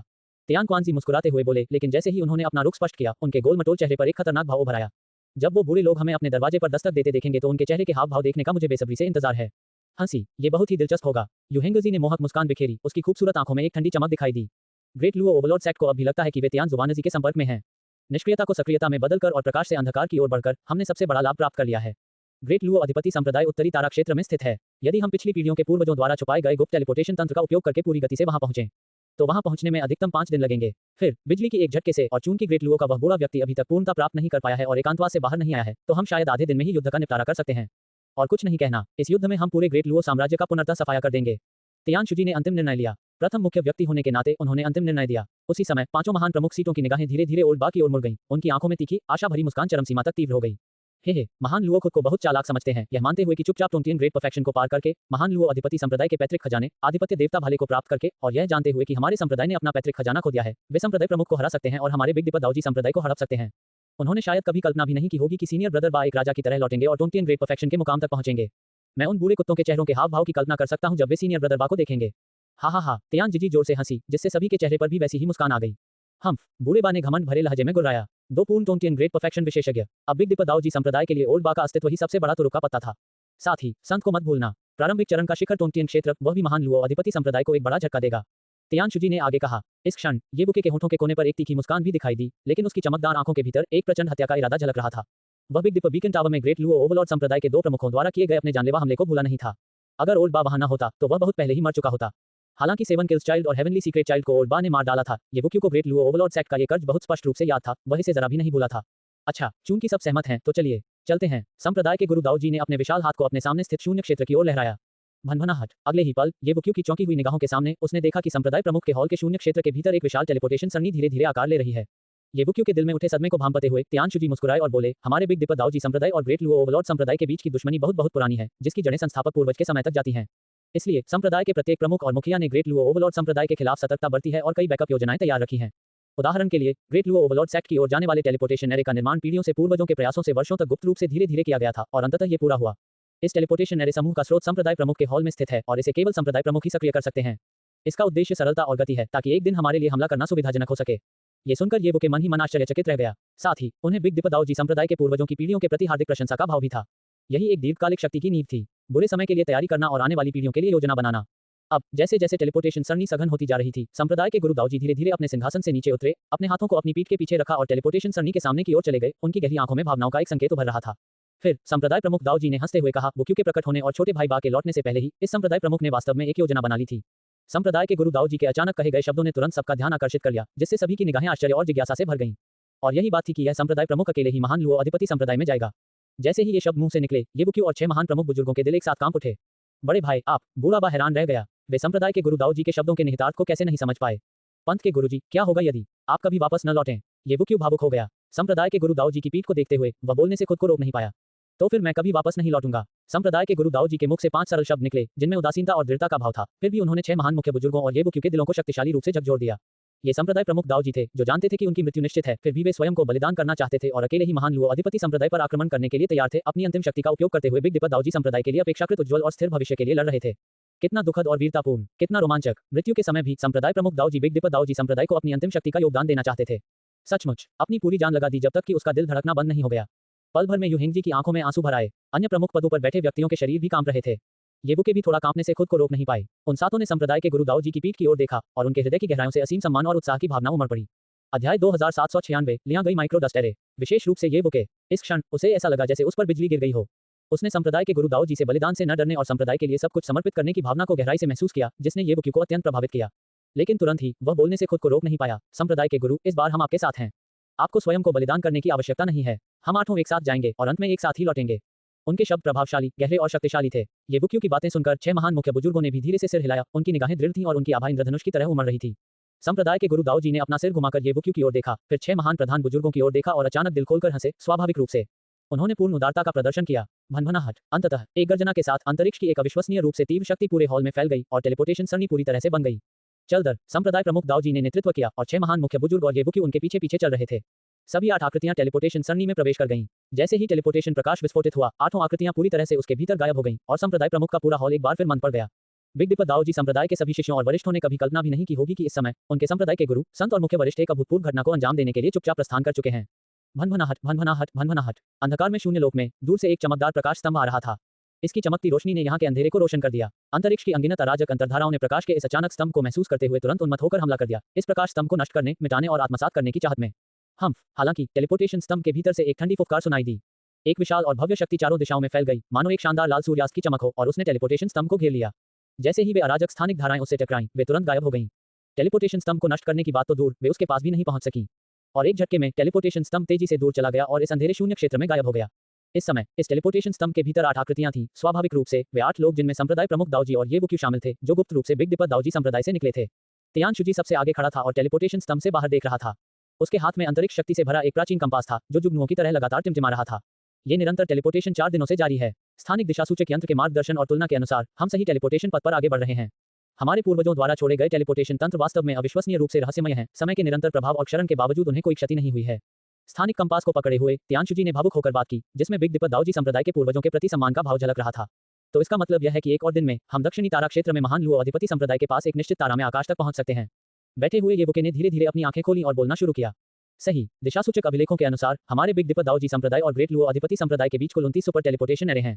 प्रवेश द्वार संप्रदाय प्रमुख के हॉल में है और निकास द्वार दक्षिणी तारा डोमेन के 8 प्रमुख क्षेत्रों में से एक शुवानलुओ क्षेत्र में एक छिपे हुए तारामंडल में है। वह स्थान शुवानलुओ क्षेत्र में एक खतरनाक जगह है, जो याओ राक्षसों से भरा हुआ है। आमतौर पर कुछ ही जीव वहां कदम रखने की हिम्मत करते हैं, और यह एक बंजर इलाका भी है जिसकी कोई परवाह नहीं करता, लेकिन यह महान लुओ अधिपति संप्रदाय के पर्वतीय द्वार के बहुत करीब है। महान लुओ अधिपति संप्रदाय के सच्चे शिष्य जब प्रशिक्षण से गुजरना चाहेंगे तभी वे उस खतरनाक भूमि में प्रवेश करेंगे। तियानशुजी ने सभी जानकारी में महारत हासिल कर ली थी, इसलिए उन्होंने हर बात को विस्तार से समझाया। तो फिर कोई समस्या नहीं है, मैं अब हत्याओं का सिलसिला शुरू करने के लिए बेताब हूँ। तियान क्वानजी उत्साह से भरे अपने गोल मटोल चेहरे के साथ इधर उधर चक्कर लगा रहा था। सब लोग हंसने लगे और माहौल खुशनुमा हो गया। किसी को ये पता नहीं चलेगा कि ये 8 लोग एक संप्रदाय का सफाया करने जा रहे थे। ऐसा लग रहा था जैसे वे पिकनिक पर जा रहे हों। भनभनाहट। ओल्ड बा की शक्ति के संरक्षण में टेलीपोर्टेशन स्तंभ पलक झपकते ही एक शून्य भंवर को भेदकर बिजली की तरह इस अंतरिक्ष के अंत में गायब हो गया। टेलीपोर्टेशन का उबाऊ समय धीरे धीरे बीतता गया। आखिरकार यह आखिरी दिन धीरे धीरे समाप्त हो रहा था। आगे 29 टेलीपोर्टेशन एरे में से आखिरी है। जैसे ही हम इसमें कदम रखेंगे, हम जुबानलुओ क्षेत्र की उस खतरनाक भूमि पर पहुंच जाएंगे। जब तियानशुजी की आवाज दोबारा सुनाई दी तो टेलीपोर्टेशन पिलर के भीतर का सन्नाटा टूट गया। सभी लोग तुरंत खड़े हो गए और संप्रदाय प्रमुख दाऊजी के पीछे जमा हो गए। जल्द ही ये टेलीपोर्टेशन सरणी अपने अंत तक पहुंच गई। 8 आकृतियां, जिनके शरीर राजसी युआनची से लिपटे हुए थे, बाहर निकल आईं। तियान क्वानजी ने एक प्राचीन नारंगी पीले प्रकाश का कवच खड़ा किया, जिसने सभी को घेर लिया और वे आगे एक ऊंचे पहाड़ की चोटी की ओर उड़ गए। वहां वास्तव में एक हल्की टेलीपोर्टेशन रोशनी चमक रही थी। अंतिम टेलीपोर्टेशन एरे यहीं छिपा हुआ था। 10 सांसों के बाद तेज चमकता हुआ टेलीपोर्टेशन स्तंभ फिर से जगमगा उठा और तेजी से दूर चला गया। लगभग 1 घंटे बाद अंतिम टेलीपोर्टेशन एरे शून्य लोक से निकलकर एक प्राचीन क्षेत्र में प्रवेश कर गया। चारों ओर जानवरों की दहाड़ें गूंज रही थी, फिर भी वह जगह अविश्वसनीय रूप से बंजर थी। जुबानलुओ लोक की खतरनाक भूमि आ चुकी थी। हालांकि तथाकथित खतरनाक भूमि केवल मानव राजा क्षेत्र के जीवों के लिए ही खतरनाक थी। बिग डिपर दाऊजी संप्रदाय के इन 8 के लिए ये समतल भूमि पर चलने के समान थी। इस प्रकार बहुत जल्दी ही 8 आकृतियां चुपचाप उस खतरनाक भूमि को छोड़कर चली गईं। 2 घंटे और बीत गए। Whoosh whoosh whoosh. उल्कापिंडों के एक समूह के भीतर चुपचाप प्रकाश की 8 लकीरें प्रकट हुईं, जो 8 आकृतियों में परिवर्तित हो गईं। यहाँ का तारों भरा आकाश थोड़ा अजीब है। इस उल्कापिंड समूह से अंदर की ओर वास्तव में कुछ भी नहीं है। ये पूरी तरह से खाली है। धूल का एक कण भी दिखाई नहीं देता। रुको, ऐसा लगता है कि किसी प्रतिबंध में उतार चढ़ाव हो रहा है। येवुके की आकृति एक उल्कापिंड के पीछे छिपी हुई थी। वह ओल्ड बा के साथ कंधे से कंधा मिलाकर खड़ा था और शांत भाव से बोल रहा था।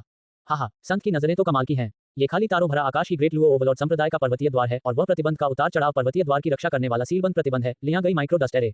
तियान क्वानजी ने खिलखिलाती मुस्कान के साथ बात की। इस समय तियानशुजी ने तियान क्वानजी की ओर देखा और मुस्कुराते हुए कहा, अब तुम्हारी बारी है प्रदर्शन करने की।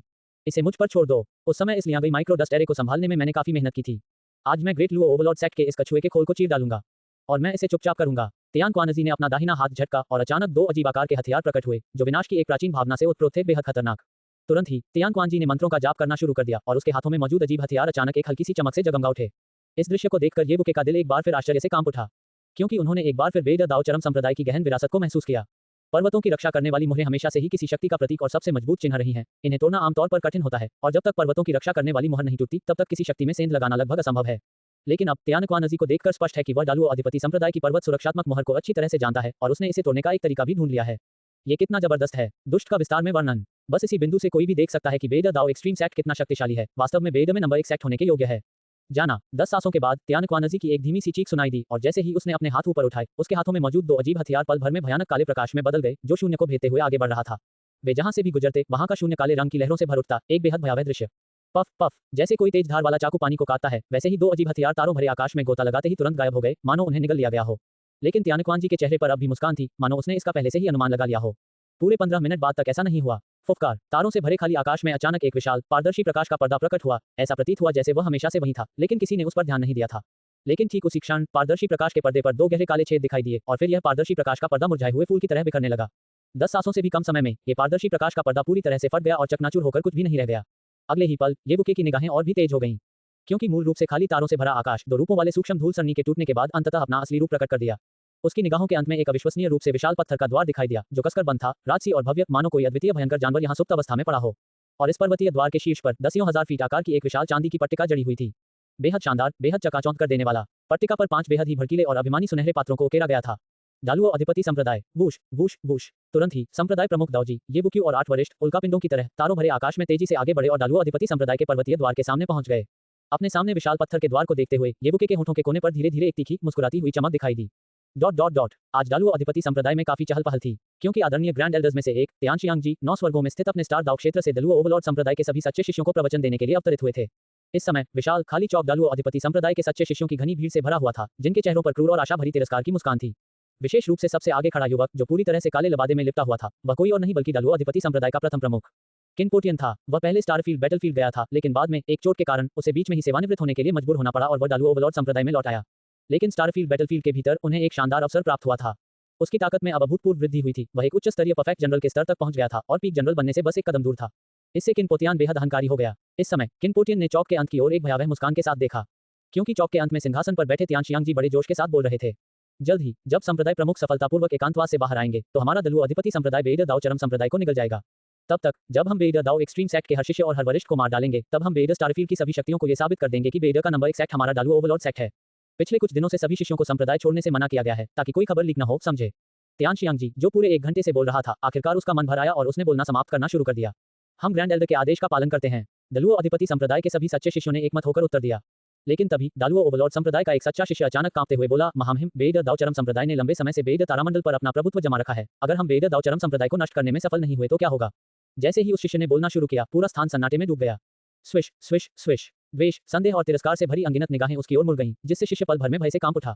सिंहासन पर बैठे तियानशियांग जी की आंखों में एक सिहरन सी दौड़ गई, लेकिन फिर भी उन्होंने सच्चे शिष्य की ओर देखते हुए व्यंग्यपूर्ण मुस्कान के साथ कहा, हमारे संप्रदाय के शिष्य के रूप में आपकी चिंता निराधार नहीं है, लेकिन मैं आपको यह बताना चाहता हूं कि बेईडर दाओ चरम संप्रदाय को नष्ट न करने की संभावना शून्य है। क्या आपको हमारे दलुओ अधिपति संप्रदाय का पर्वतीय द्वार और पट्टिका दिखाई दे रही है? जैसे ही वह बोल रहा था, तियानशियांग जी ने अचानक दूर स्थित आकाश और पृथ्वी के बीच खड़े पत्थर के द्वार और उसके ऊपर लगी चांदी की पट्टिका की ओर इशारा किया और उसके वृद्ध चेहरे पर मुस्कान अहंकारी और भयावह हो गई। बेईडर दाओ चरम संप्रदाय को नष्ट करने की सफलता दर हमारे संप्रदाय के पर्वत द्वार और पट्टिका की तरह अविनाशी है, जो हमेशा के लिए कायम रहने के लिए नियत है। ये सब स्वर्ग द्वारा पूर्व निर्धारित है।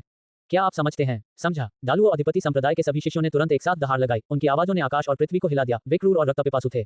तियानशियांग जी ने संतुष्टि से सिर हिलाया और फिर आगे कहा, ठीक है, आज का प्रवचन यहीं समाप्त होता है। सभी शिष्य ध्यान से सुने। दरार। हालांकि तियानशियांग जी के शब्द अभी पूरे भी नहीं हुए थे कि एक जोरदार गर्जना से उनकी बात अधूरी रह गई, जिसके तुरंत बाद पूरा चौक बुरी तरह हिल गया। तब डालुओ अधिपति संप्रदाय के सभी सच्चे शिष्य असीम अविश्वास और भयंकर सदमे से भर गए।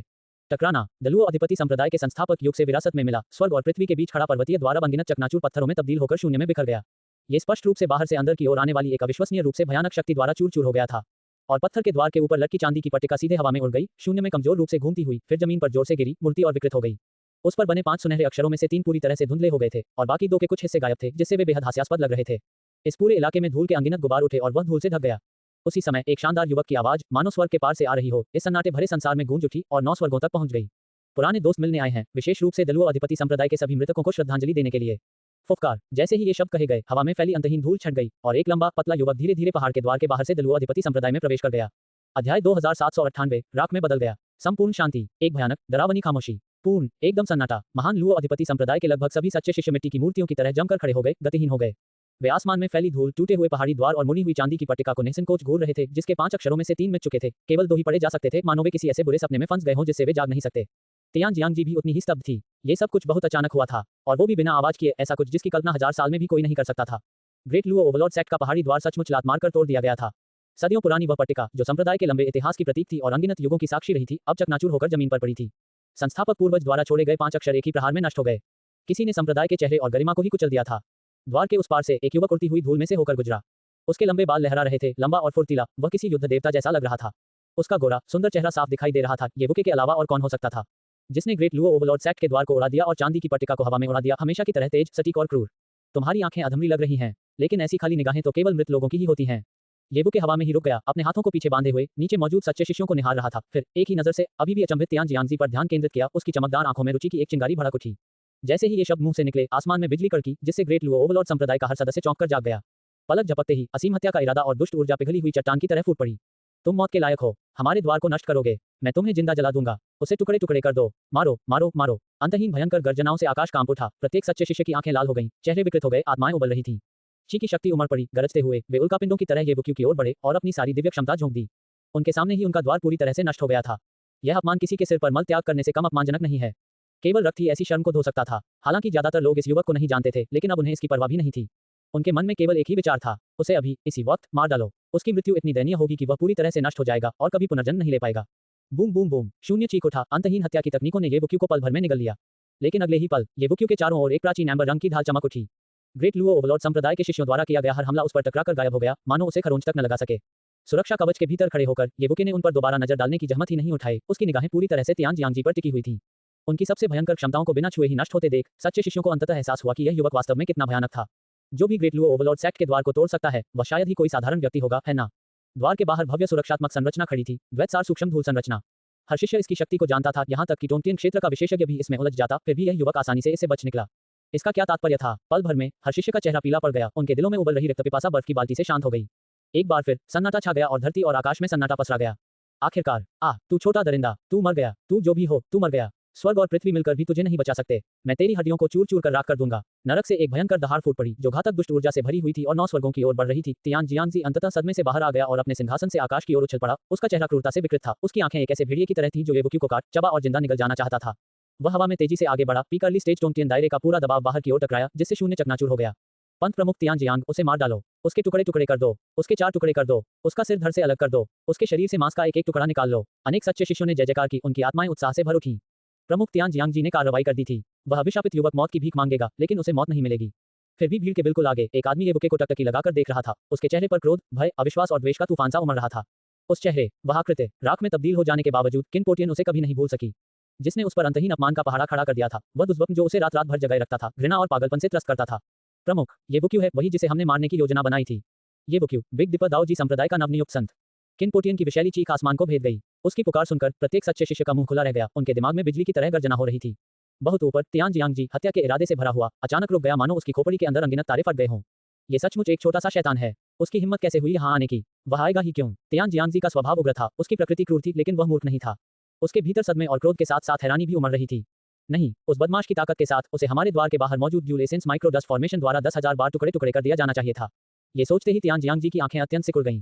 ये हो सकता है। पलक झपकते ही उसके दिमाग में एक भयानक संभावना कौंध गई, जिससे वह चक्कर खाने लगा। उसने सहज ही येवुक्यू की ओर देखा और येवुक्यू की ठंडी मुस्कुराती आंखें पहले से ही उस पर टिकी हुई थीं। ओह, आपने सही अनुमान लगाया, तो आप पूरी तरह से मूर्ख नहीं हैं। येवुक्यू की शांत, बर्फीली आवाज एक बार फिर सुनाई दी। सज सज, जैसे ही उसके शब्द खत्म हुए, आसपास के धूल के बादल फट पड़े और हिंसक रूप से घूमने लगे। कुछ ऐसा था जो फूटकर बाहर आने वाला था, मानो कोई देवता नीचे उतर रहा हो। अध्याय 2799, एक सुबह में खो गया। अगले ही पल तेजी से घूमती धूल के बीच से एक मोहक आकर्षण वाली सुंदर आकृति प्रकट हुई, मानो उसके चेहरे पर एक हल्की सी मुस्कान थी जो आकाश और पृथ्वी में गूंज रही थी, जिससे उसे देखने वाला हर कोई उसके आकर्षण में खो जाने से खुद को रोक नहीं पा रहा था और पूरी तरह से खुद को उसमें विलीन कर रहा था। हंसो हंसो हंसो, तियान जियांग जी, तुम बूढ़े कुत्ते आज भी उतने ही बूढ़े और बदसूरत हो जितने हजारों साल पहले थे। जैसे ही उसने बोलना शुरू किया, वह सुंदर आकृति पूरी तरह से स्पष्ट हो गई। येवुक्यू के बगल में प्रकट हुई, उसके साथ कंधे से कंधा मिलाकर खड़ी थी। यू हेंगजी, तियान जियांग जी की पुतलियां थोड़ी सिकुड़ गईं और उन्होंने ठंडी आवाज में बात की। वह न केवल बूढ़ा और बदसूरत है, बल्कि उसका चेहरा भी बदकिस्मती को न्योता देता है। उसे देखते ही मेरा जी मिचलाने लगता है। हंसी की एक और गूंज उठी और एक दूसरा व्यक्ति, जिसमें राक्षसी ऊर्जा का अंश झलक रहा था, धूल से बाहर निकला। वह येवुक्यू के दूसरी ओर गया और स्थिर खड़ा हो गया। तियान जियांगजी को आधी मुस्कान और तिरस्कार भरी नजर से देखता रहा। याओ गुआंगजी, तियान जियांगजी की आवाज पूरी तरह से भयावह हो गई थी, लेकिन अनजाने में ही उसमें एक कंपन आ गया था और उसके दिल में बेचैनी और भी बढ़ गई थी। अरे बाप रे, इस महान लुओ अधिपति संप्रदाय का फेंग शुई सचमुच भयानक है। अंदर कदम रखते ही धुआं और अफरा तफरी मच जाती है। एक टूटे हुए पहाड़ी द्वार पर अभी भी एक पट्टिका लटकी हुई है, जो कलात्मक दिखने और अपनी प्रशंसा जताने की कोशिश कर रही है। यह ऐसा है जैसे कोई सुअर अपनी नाक में लहसुन ठूंसकर हाथी होने का नाटक कर रहा हो। एक और बड़बड़ाती हुई आवाज सुनाई दी। धूल छटी और एक तीसरा मोटा ताजा व्यक्ति बाहर निकला और यू हेंगजी के बगल में आकर रुक गया। वह उपहास से भरा हुआ था और उसने जमीन पर थूका। तीसरे व्यक्ति के रूप में तियान क्वानजी उपस्थित हुए। इस समय तियान शियांगजी का शरीर शून्य लोक में जम गया था। वह एक शब्द भी नहीं बोल पा रहा था।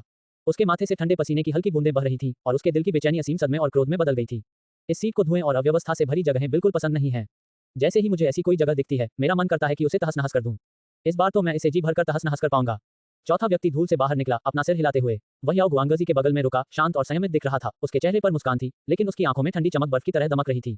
तियान जीजी, पुराने दोस्त खास तौर पर मिलने आए हैं, लेकिन आपका रवैया बहुत ही अनफ्रेंडली है। ये तो बिल्कुल ही बेमानी है। पांचवीं उदासीन और कठोर आवाज गूंजी, मानो वह ब्रह्मांड पर राज करने वाले किसी व्यक्ति की तरह शांत और गंभीर थी। तियान शुजी का शरीर धूल से उभरा। यू हेंगजी स्वेच्छा से एक तरफ हट गया, जिससे जगह बन गई। तियान शुजी भावहीन होकर गहरी आंखों से येवुक्यू के सामने खड़ा हो गया। दूसरी ओर जब तियान जियांगजी ने तियानशु जी को प्रकट होते देखा तो उसका दिल बुरी तरह कांप उठा। इस समय उसके दिल में उमड़ा सदमा और गुस्सा एक अविश्वसनीय उन्माद में बदल गया था। और इस तरफ बिग डिपर दाओजी संप्रदाय के 5 महान प्रमुख आसन और समकालीन संत सभी प्रकट हुए। महान लुओ अधिपति संप्रदाय के पर्वतीय द्वार के सामने 6 आकृतियां कंधे से कंधा मिलाकर खड़ी थी, मानो देवता और राक्षस हों। आकाश और पृथ्वी के बीच सन्नाटा पसरा हुआ था। महान लुओ अधिपति संप्रदाय के सभी सच्चे शिष्य पीले पड़ गए, उनकी आंखों में गहरी दहशत और अविश्वास भर गया और कई तो कांपने भी लगे। शून्य क्षेत्र के ऊपर तियानजियांगजी की रक्त शक्ति संभवतः पहले से ही उल्टी दिशा में बह रही थी। तू उसकी आवाज कांपने लगी थी, वह अपने शब्द पूरे नहीं कर पा रहा था। उसका दिमाग मानो सुनना पड़ गया था, जिससे उसे यह सोचने पर मजबूर होना पड़ा कि कहीं वह सपना तो नहीं देख रहा और जागा ही नहीं। अभी कुछ देर पहले तक वह बेतहाशा थूक रहा था, उस गौरवशाली क्षण की कल्पना कर रहा था जब महान लुओ अधिपति संप्रदाय बिग डिपर दाओजी संप्रदाय पर हमला करके उसे नष्ट कर देगा। इस समय उनके महान लुओ अधिपति संप्रदाय का पर्वतीय द्वार उलट गया था और फिर परम दाओ के 5 महान प्रमुख आसन और समकालीन संत सभी प्रकट हुए। ये तो पूरी तरह उलट गया। अब बिग डिपर दाओजी संप्रदाय ने सीधे ग्रेट लुओ ओवरलॉर्ड संप्रदाय पर हमला किया था। और यह इतना अप्रत्याशित, इतना शांत था। तुम बकवास कर रहे हो। तुम बूढ़े आदमी जो ठीक से बोल भी नहीं सकते, तुम सचमुच शर्मनाक हो। तियान क्वानजी ने तियान शियांगजी को तिरछी निगाहों से देखा, उसका चेहरा तिरस्कार और घृणा से भरा हुआ था। असंभव, आप ऐसा कैसे कर सकते हैं, बिल्कुल असंभव। तोंगटियन क्षेत्र के प्राणी होने के नाते तियान शियांगजी ने स्वाभाविक रूप से भयंकर तूफानों का सामना किया था और उनका मन और धैर्य कमजोर नहीं था। उनकी वर्तमान असंयमितता और ठीक से बोल न पाने का कारण केवल यही था कि यह सब उनके लिए बहुत भयावह था। कुछ भी असंभव नहीं है। ठीक उसी क्षण अनंत धूल के बीच से अचानक एक उदासीन आवाज सुनाई दी। यदि तियानशुजी की आवाज में पहले ब्रह्मांड पर नियंत्रण रखने वाले किसी व्यक्ति का संयम था, तो यह आवाज ऐसी थी जिसने तारामंडल पर दबाव डाला, जिससे अनगिनत जीव कांप उठे और आत्मसमर्पण कर दिया। अकल्पनीय, भनभनाहट। इस क्षण आकाश में फैली धूल छंटने लगी और ये दुनिया फिर से अपनी स्पष्टता प्राप्त करने लगी। उसी समय केंद्र में खड़े येबुके और तियानशुजी अचानक एक तरफ हट गए और दोनों ने अपनी अपनी जगह छोड़ दी। दूर से पीठ के पीछे हाथ बांधे एक आकृति धीरे धीरे आगे बढ़ रही थी, मानो किसी बगीचे में टहल रही हो। उसके आसपास कोई हलचल नहीं थी, फिर भी वह जहां से भी गुजरता ऐसा लगता मानो तारामंडल भी उसके सामने झुक रहा हो। एक पल में ही तियानजियांगजी की आंखें चौड़ी हो गईं। उनके बुरे चेहरे के भाव ऐसे हो गए मानो उन्होंने दिन दहाड़े भूत देख लिया हो और उनका पूरा शरीर बुरी तरह कांपने लगा। सर्वोत्तम, दाओ, ये 2 शब्द तियानशियांगजी के मुख से मानो दहाड़ते हुए निकले और उसी क्षण उसके दिल की गहराई से एक सिहरन और एक गहरा भय उठ उठा। न केवल 5 महान प्रमुख व्यक्ति, बल्कि संप्रदाय के गुरु दाओ जी भी स्वयं उपस्थित थे। पूरे बिग डिपर स्टार डोमेन में कोई भी टोंगटियन क्षेत्र का प्राणी सेक्ट मास्टर दाओ जी का सामना करते समय भय और सिहरन महसूस किए बिना नहीं रह सकता था, क्योंकि सेक्ट मास्टर दाओ जी बिग डिपर स्टार डोमेन में निर्विवाद रूप से सबसे शक्तिशाली थे, जिनका कोई मुकाबला नहीं था।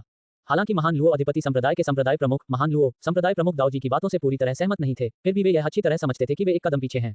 अन्यथा वे इस मृत्यु एकांतवास में क्यों प्रवेश करते? ये कैसे हो सकता है? आप सब सच में आ गए। ये कैसे हो सकता है? संप्रदाय प्रमुख दाओ जी के प्रकट होते ही तियानशियांगजी के मन में बची आखिरी शांति भी पूरी तरह से भंग हो गई। वह लगभग पागल हो रहा था, लेकिन अगले ही पल जैसे उसे अचानक कुछ याद आया हो और उसकी निगाहें सहज रूप से विपरीत दिशा में गईं, उसकी आंखों में अचानक आशा की एक किरण दिखाई दी। और येबुके को जैसे ही तियानशियांगजी की निगाह का एहसास हुआ, उसके चेहरे पर एक हल्की ठंडी मुस्कान आ गई। क्या तुम किसी को ढूंढ रहे हो? क्या वो वही है? वूश! येबुके ने अपना दाहिना हाथ उछाला और तुरंत ही एक काली छाया जमीन पर जा गिरी, जिससे एक जोरदार दहाड़ सुनाई दी। येबुके ने जो कुछ जमीन पर फेंका, वह खून से लथपथ, क्षत विक्षत वस्तु थी। वह देखने में किसी मानव जैसी आकृति का लग रहा था और करीब से देखने पर ही पता चलता था कि उसमें अभी भी हल्की सी सांस चल रही है, वह अभी भी जीवित है। तियानजियांगजी ने गौर से देखने के बाद उसकी पुतलियां तुरंत हिंसक रूप से सिकुड़ गईं और वह 3 कदम पीछे लड़खड़ा गया, उसका चेहरा कुछ पीला पड़ गया। स्पष्टतः तियानजियांगजी ने मांस और रक्त के इस धुंधले पिंड की पहचान कर ली थी। असंभव, आप उसकी पहचान कैसे पता लगा सकते हैं? असंभव, तियानजियांगजी लगभग पागल हो गया था। यह विशालकाय प्राणी उनके महान लुओ संप्रदाय के गुरु का छोटा भाई था, जिसे अंतिम विद्रोह और विश्वासघात के लिए बहुत लंबे समय से बिग डिपर दाओ जी संप्रदाय में रखा गया था। और वह निर्णायक क्षण लगभग आ ही गया था, लेकिन उसका भेद खुल गया। उन्होंने आखिरी संदेश 5 दिन पहले ही भेजा था। 5 दिन पहले तियानजियांगजी का शरीर कांप उठा और आखिरकार वह अपने दिल में पूरी तरह से समझ गया। इसमें कोई आश्चर्य नहीं कि बिग डिपर दाओ जी संप्रदाय ने चुपचाप हमला किया। तियानशुवानजी को बहुत पहले ही ढूंढकर बंदी बना लिया गया होगा और 5 दिन पहले तियानशुवानजी को भेजा गया संदेश बिग डिपर दाओ जी संप्रदाय को मिल गया, इसीलिए बिग डिपर दाओ जी संप्रदाय ने पहल करने का फैसला किया। क्या ही धूर्ततापूर्ण साजिश है, एक निष्क्रिय स्थिति को सक्रिय स्थिति में बदल देना। तियानजियांगजी, जिसे यह बात समझ आ गई थी, तेजी से सांस लेने लगा, उसे बेहद घुटन और पीड़ा महसूस हो रही थी, यहाँ तक कि उसकी दृष्टि भी धुंधली हो गई। ये वह अथक प्रयास था जिसकी योजना उनके महान लुओ अधिपति संप्रदाय ने हजारों वर्षों से बनाई थी। जब ये सफलता के बिल्कुल करीब था, तभी सब कुछ असफलता में समाप्त हो गया। हजारों वर्षों का परिश्रम एक सुबह में ही व्यर्थ हो गया। ऐसी भावना से घुटन और पीड़ा महसूस न करना भला कैसे संभव है? धमाका, अध्याय 2800, मौज मस्ती करना। अचानक ग्रेट लुओ ओवरलॉर्ड सेक्ट के भीतर शून्य लोक के ऊपर स्थित 5 तारे जोर से कांप उठे। एक भव्य और भयानक दबाव फूट पड़ा, जिसने शून्य लोक को एक विशाल भूकंप की तरह हिला दिया। उसी समय एक उदासीन और ठंडी आवाज गूंजी। ग्रेट लुओ ओवरलॉर्ड संप्रदाय की ओर से स्वर्गीय किरण के स्वामी संप्रदाय प्रमुख दाओ जी के आगमन का स्वागत करते हैं और उससे भी बढ़कर बिग डिपर दाओ जी संप्रदाय के सभी पुराने मित्रों का स्वागत करते हैं। चूंकि आप यहाँ हैं, तो क्या आप बातचीत के लिए अंदर आने की हिम्मत करेंगे? बातचीत। अचानक आई वह आवाज पूरे ग्रेट लुओ ओवरलॉर्ड संप्रदाय में गूंज उठी। आखिरी 2 शब्द एक लंबी गूंजती हुई ध्वनि में बदल गए, जो लंबे समय तक आकाश और पृथ्वी को भरती रही। स्पष्टतः बिग डिपर दाओ जी संप्रदाय का पर्दाफाश हो चुका था, लेकिन ये सामान्य बात थी। वे पहले ही दस्तक दे चुके थे, अगर उनका पता न चलता तो महान लुओ अधिपति संप्रदाय शायद अनगिनत बार नष्ट हो चुका होता। स्वर्गीय किरण का स्वामी, क्या यही है? इस क्षण तियानशुजी के शांत चेहरे पर अंततः एक हल्की सी भावना प्रकट हुई, वैसी भावना जो कोई योग्य प्रतिद्वंद्वी से मिलने पर दिखाता है। तियानशुजी, बिग डिपर दाओ जी संप्रदाय के प्रथम प्रमुख, स्वर्गीय किरण के स्वामी, महान लुओ अधिपति संप्रदाय के प्रथम प्रमुख। दोनों ही स्वर्ग प्राप्ति के अंतिम चरण में थे। उनकी स्थिति और उनकी शक्ति दोनों बराबर थी। इन हजारों वर्षों में दोनों कई बार मिले और लड़े और लगभग हर बार वे बराबरी पर रहे। इसलिए महान लुओ अधिपति संप्रदाय के शेष 3 प्रमुख पदों में से तियानशुजी की निगाहें केवल स्वर्गीय किरण के स्वामी पर ही टिकी थीं। स्वर्गीय किरण के स्वामी की आवाज सुनकर तियान शियांगजी का हृदय अंततः थोड़ा स्थिर हुआ। संप्रदाय के भीतर मौजूद विभिन्न तुरुप के पत्तों के बारे में सोचते ही उसकी आंखों में व्याप्त भय अंततः ठंडे दृढ़ भाव में बदल गया। तार्किक रूप से चूंकि स्वर्गीय किरण के स्वामी ने बात की थी, इसलिए उसे तुरंत मुड़कर पुनर्संरक्षण करना चाहिए था। फिर भी तियान जियांगजी एक इंच भी नहीं हिला। ऐसा नहीं था कि वह ऐसा करना नहीं चाहता था, बल्कि बात यह थी कि उसमें हिम्मत नहीं थी। उनके सामने संप्रदाय प्रमुख दाऊजी खड़े थे। कौन इतनी जल्दबाजी में कोई कदम उठाने की हिम्मत करेगा? संप्रदाय प्रमुख। पल भर में पांचों महान प्रमुखों की निगाहें संप्रदाय प्रमुख दाऊजी की ओर मुड़ गईं, जो अपने हाथों को पीठ के पीछे बांधे खड़े थे और उनकी बड़ी बड़ी आस्तीनें फड़फड़ा रही थीं। चूंकि उन्होंने हमें बातचीत के लिए आमंत्रित किया है, इसलिए वे अच्छी तरह से तैयार होंगे, हमारा खुले दिल से स्वागत करने के लिए तैयार होंगे। स्वाभाविक रूप से हमें अपने पुराने दोस्तों को निराश नहीं करना चाहिए। संप्रदाय के गुरु दाऊजी ने हल्की मुस्कान के साथ बात की। पांचों महान प्रमुखों ने संप्रदाय गुरु दाऊजी के शब्दों का निहितार्थ समझ लिया था। महान लुओ अधिपति संप्रदाय की गहराइयां निश्चित रूप से खतरों से भरी हुई थीं। हालांकि अपने खुद के तुरुप के पत्तों के बारे में सोचते ही पांचों महान प्रमुखों ने ठंडी हंसी उड़ाई। तो फिर प्रारंभिक चरण के टोंगटियन क्षेत्र के शिखर पर बैठे इस बूढ़े कुत्ते का क्या हमें पहले उसे खत्म करने के लिए थोड़ा समय लेना चाहिए? तियान क्वानजी ने दांत पीसते हुए और तियान शियांगजी को मुस्कुराते हुए घूरते हुए बात की। तुरंत ही संप्रदाय के प्रमुख दाऊजी और पांचों महान प्रमुखों ने तियान जियांगजी की ओर देखा। इससे तियान जियांगजी तुरंत घबरा गई। उसने चुपचाप अपनी जान बचाने वाला तुरुप का पत्ता निकाल लिया था। अगर संप्रदाय के गुरु दाऊजी ने सचमुच कोई हरकत की तो वह तुरंत अपनी जान बचाने के लिए लड़ेगा। लेकिन तभी एक युवक की उत्सुकता से भरी आवाज गूंज उठी। पंत प्रमुख, मुख्य पीठ, आप पहले पुरानी यादों में खो जाए। इस बूढ़े कुत्ते में मेरी काफी दिलचस्पी है। क्या आप इसे मेरे भरोसे छोड़ देंगे ताकि मैं थोड़ा आनंद ले सकूं? वक्ता कोई और नहीं बल्कि ये बुके थे। उनकी चमकदार आंखें तियान शियांगजी पर टिकी हुई थीं, जो रुचि से भरी हुई थीं। ये शब्द सुनते ही दूर खड़ी तियान जियांगजी दंग रह गई। उसे लगा कि उसके कान उसे धोखा दे रहे हैं। एक अनुभवहीन नन्हा जीव सचमुच उससे भिड़ना चाहता था। क्या वह पागल था, या फिर यह उसकी सतर्कता कम करने की एक चाल थी, या फिर छुपकर हमला करने का एक बहाना था? तियान जियांगजी का पूरा शरीर तनाव की चरम सीमा तक पहुंच गया था। उसके हाथ में छिपा जीवन रक्षक तुरुप का पत्ता किसी भी क्षण सक्रिय होने के लिए तैयार था। लेकिन अगले ही पल, जरूर, चूंकि संत को इसमें रुचि है, तो इस बूढ़े कुत्ते को संत के हवाले कर दिया जाएगा। तियान क्वानजी ने मुस्कुराते हुए बात की। फिर उसने तियान शियांगजी की ओर देखा। उसके गोलमटोल चेहरे पर थोड़ी सी दया झलक रही थी और उसने कहा, अरे बाप रे, बूढ़े संत से मिलना तुम्हारी किस्मत तो वाकई खराब है। फिर संप्रदाय प्रमुख दाऊजी ने येबुक्यू को हल्का सा सिर हिलाकर इशारा किया और आगे बढ़कर महान लुओ अधिपति संप्रदाय की गहराई की ओर कदम बढ़ाया। उनके पीछे पीछे पांच महान प्रमुख भी चल रहे थे। कुछ ही देर में संप्रदाय प्रमुख दाऊजी और पांच महान प्रमुखों की आकृतियां गायब हो गईं। शून्य लोक में केवल येबुक्यू को शेष देखकर तियान शियांगजी कुछ हद तक अचंभित रह गया। उन्हें कभी उम्मीद नहीं थी कि संप्रदाय के गुरु दाऊजी और पांच महान प्रमुख येबुक्यू को यहां बिल्कुल अकेला छोड़कर चले जाएंगे। तियान शियांगजी, है ना? आशा है आप इस संत को निराश नहीं करेंगे। आइए। शून्य लोक में येबुके ने अपने हाथ पीठ पीछे बांधे हुए तियान शियांगजी को देखा और हल्की मुस्कान के साथ बोला। उसकी चमकीली आंखें तियान शियांगजी को निहार रही थीं। एक योग्य शिकार पाकर उसका आनंद छलक रहा था। ये सुनकर तियान जियांगजी पहले तो स्तब्ध रह गया और फिर उसका पूरा बूढ़ा चेहरा पल भर में सुअर के जिगर के रंग का हो गया और उसके चेहरे के भाव हिंसक रूप से विकृत होने लगे। अपमान। तियान जियांगजी को अभूतपूर्व अपमान का अनुभव हुआ। वह कौन था? महान लुओ अधिपति संप्रदाय के प्रमुख व्यक्तियों में से एक टोंगटियन क्षेत्र का प्राणी जो सप्तर्षि मंडल में विचरण करता था। अगर बिग दिपर दाऊजी संप्रदाय ने उसे काबू में रखने और उससे निपटने के लिए किसी उच्च पदस्थ अधिकारी को नियुक्त किया होता तो तियान शियांगजी को इसमें कोई हैरानी नहीं होती। लेकिन अब उन्होंने सचमुच एक ऐसे छोटे से शैतान को उसके पीछे लगा दिया है जिसे वह अपनी मर्जी से कुचल सकता है। और यह छोटा सा जानवर उसे इतना तिरस्कार दिखा रहा था। ये किस प्रकार का तिरस्कार और अपमान था? हे नन्हा शैतान, तुम कहते हो कि तुम इस कुर्सी से खेलना चाहते हो, कि यह कुर्सी तुम्हारे लिए ही छोड़ दी जाए? तियान जियांगजी ने अत्यधिक क्रोध से ठहाका लगाया। उसकी हंसी भयावह और क्रूर थी। और फिर आपके संप्रदाय प्रमुख और मुख्य पदाधिकारी वास्तव में सहमत हो गए और यहाँ तक कि यह भी कहा कि आपसे मिलना इस सीट के लिए अशुभ है। बहुत बढ़िया, सचमुच शानदार। तियान शियांगजी के मन में लंबे समय से दबी हुई नाराजगी थी।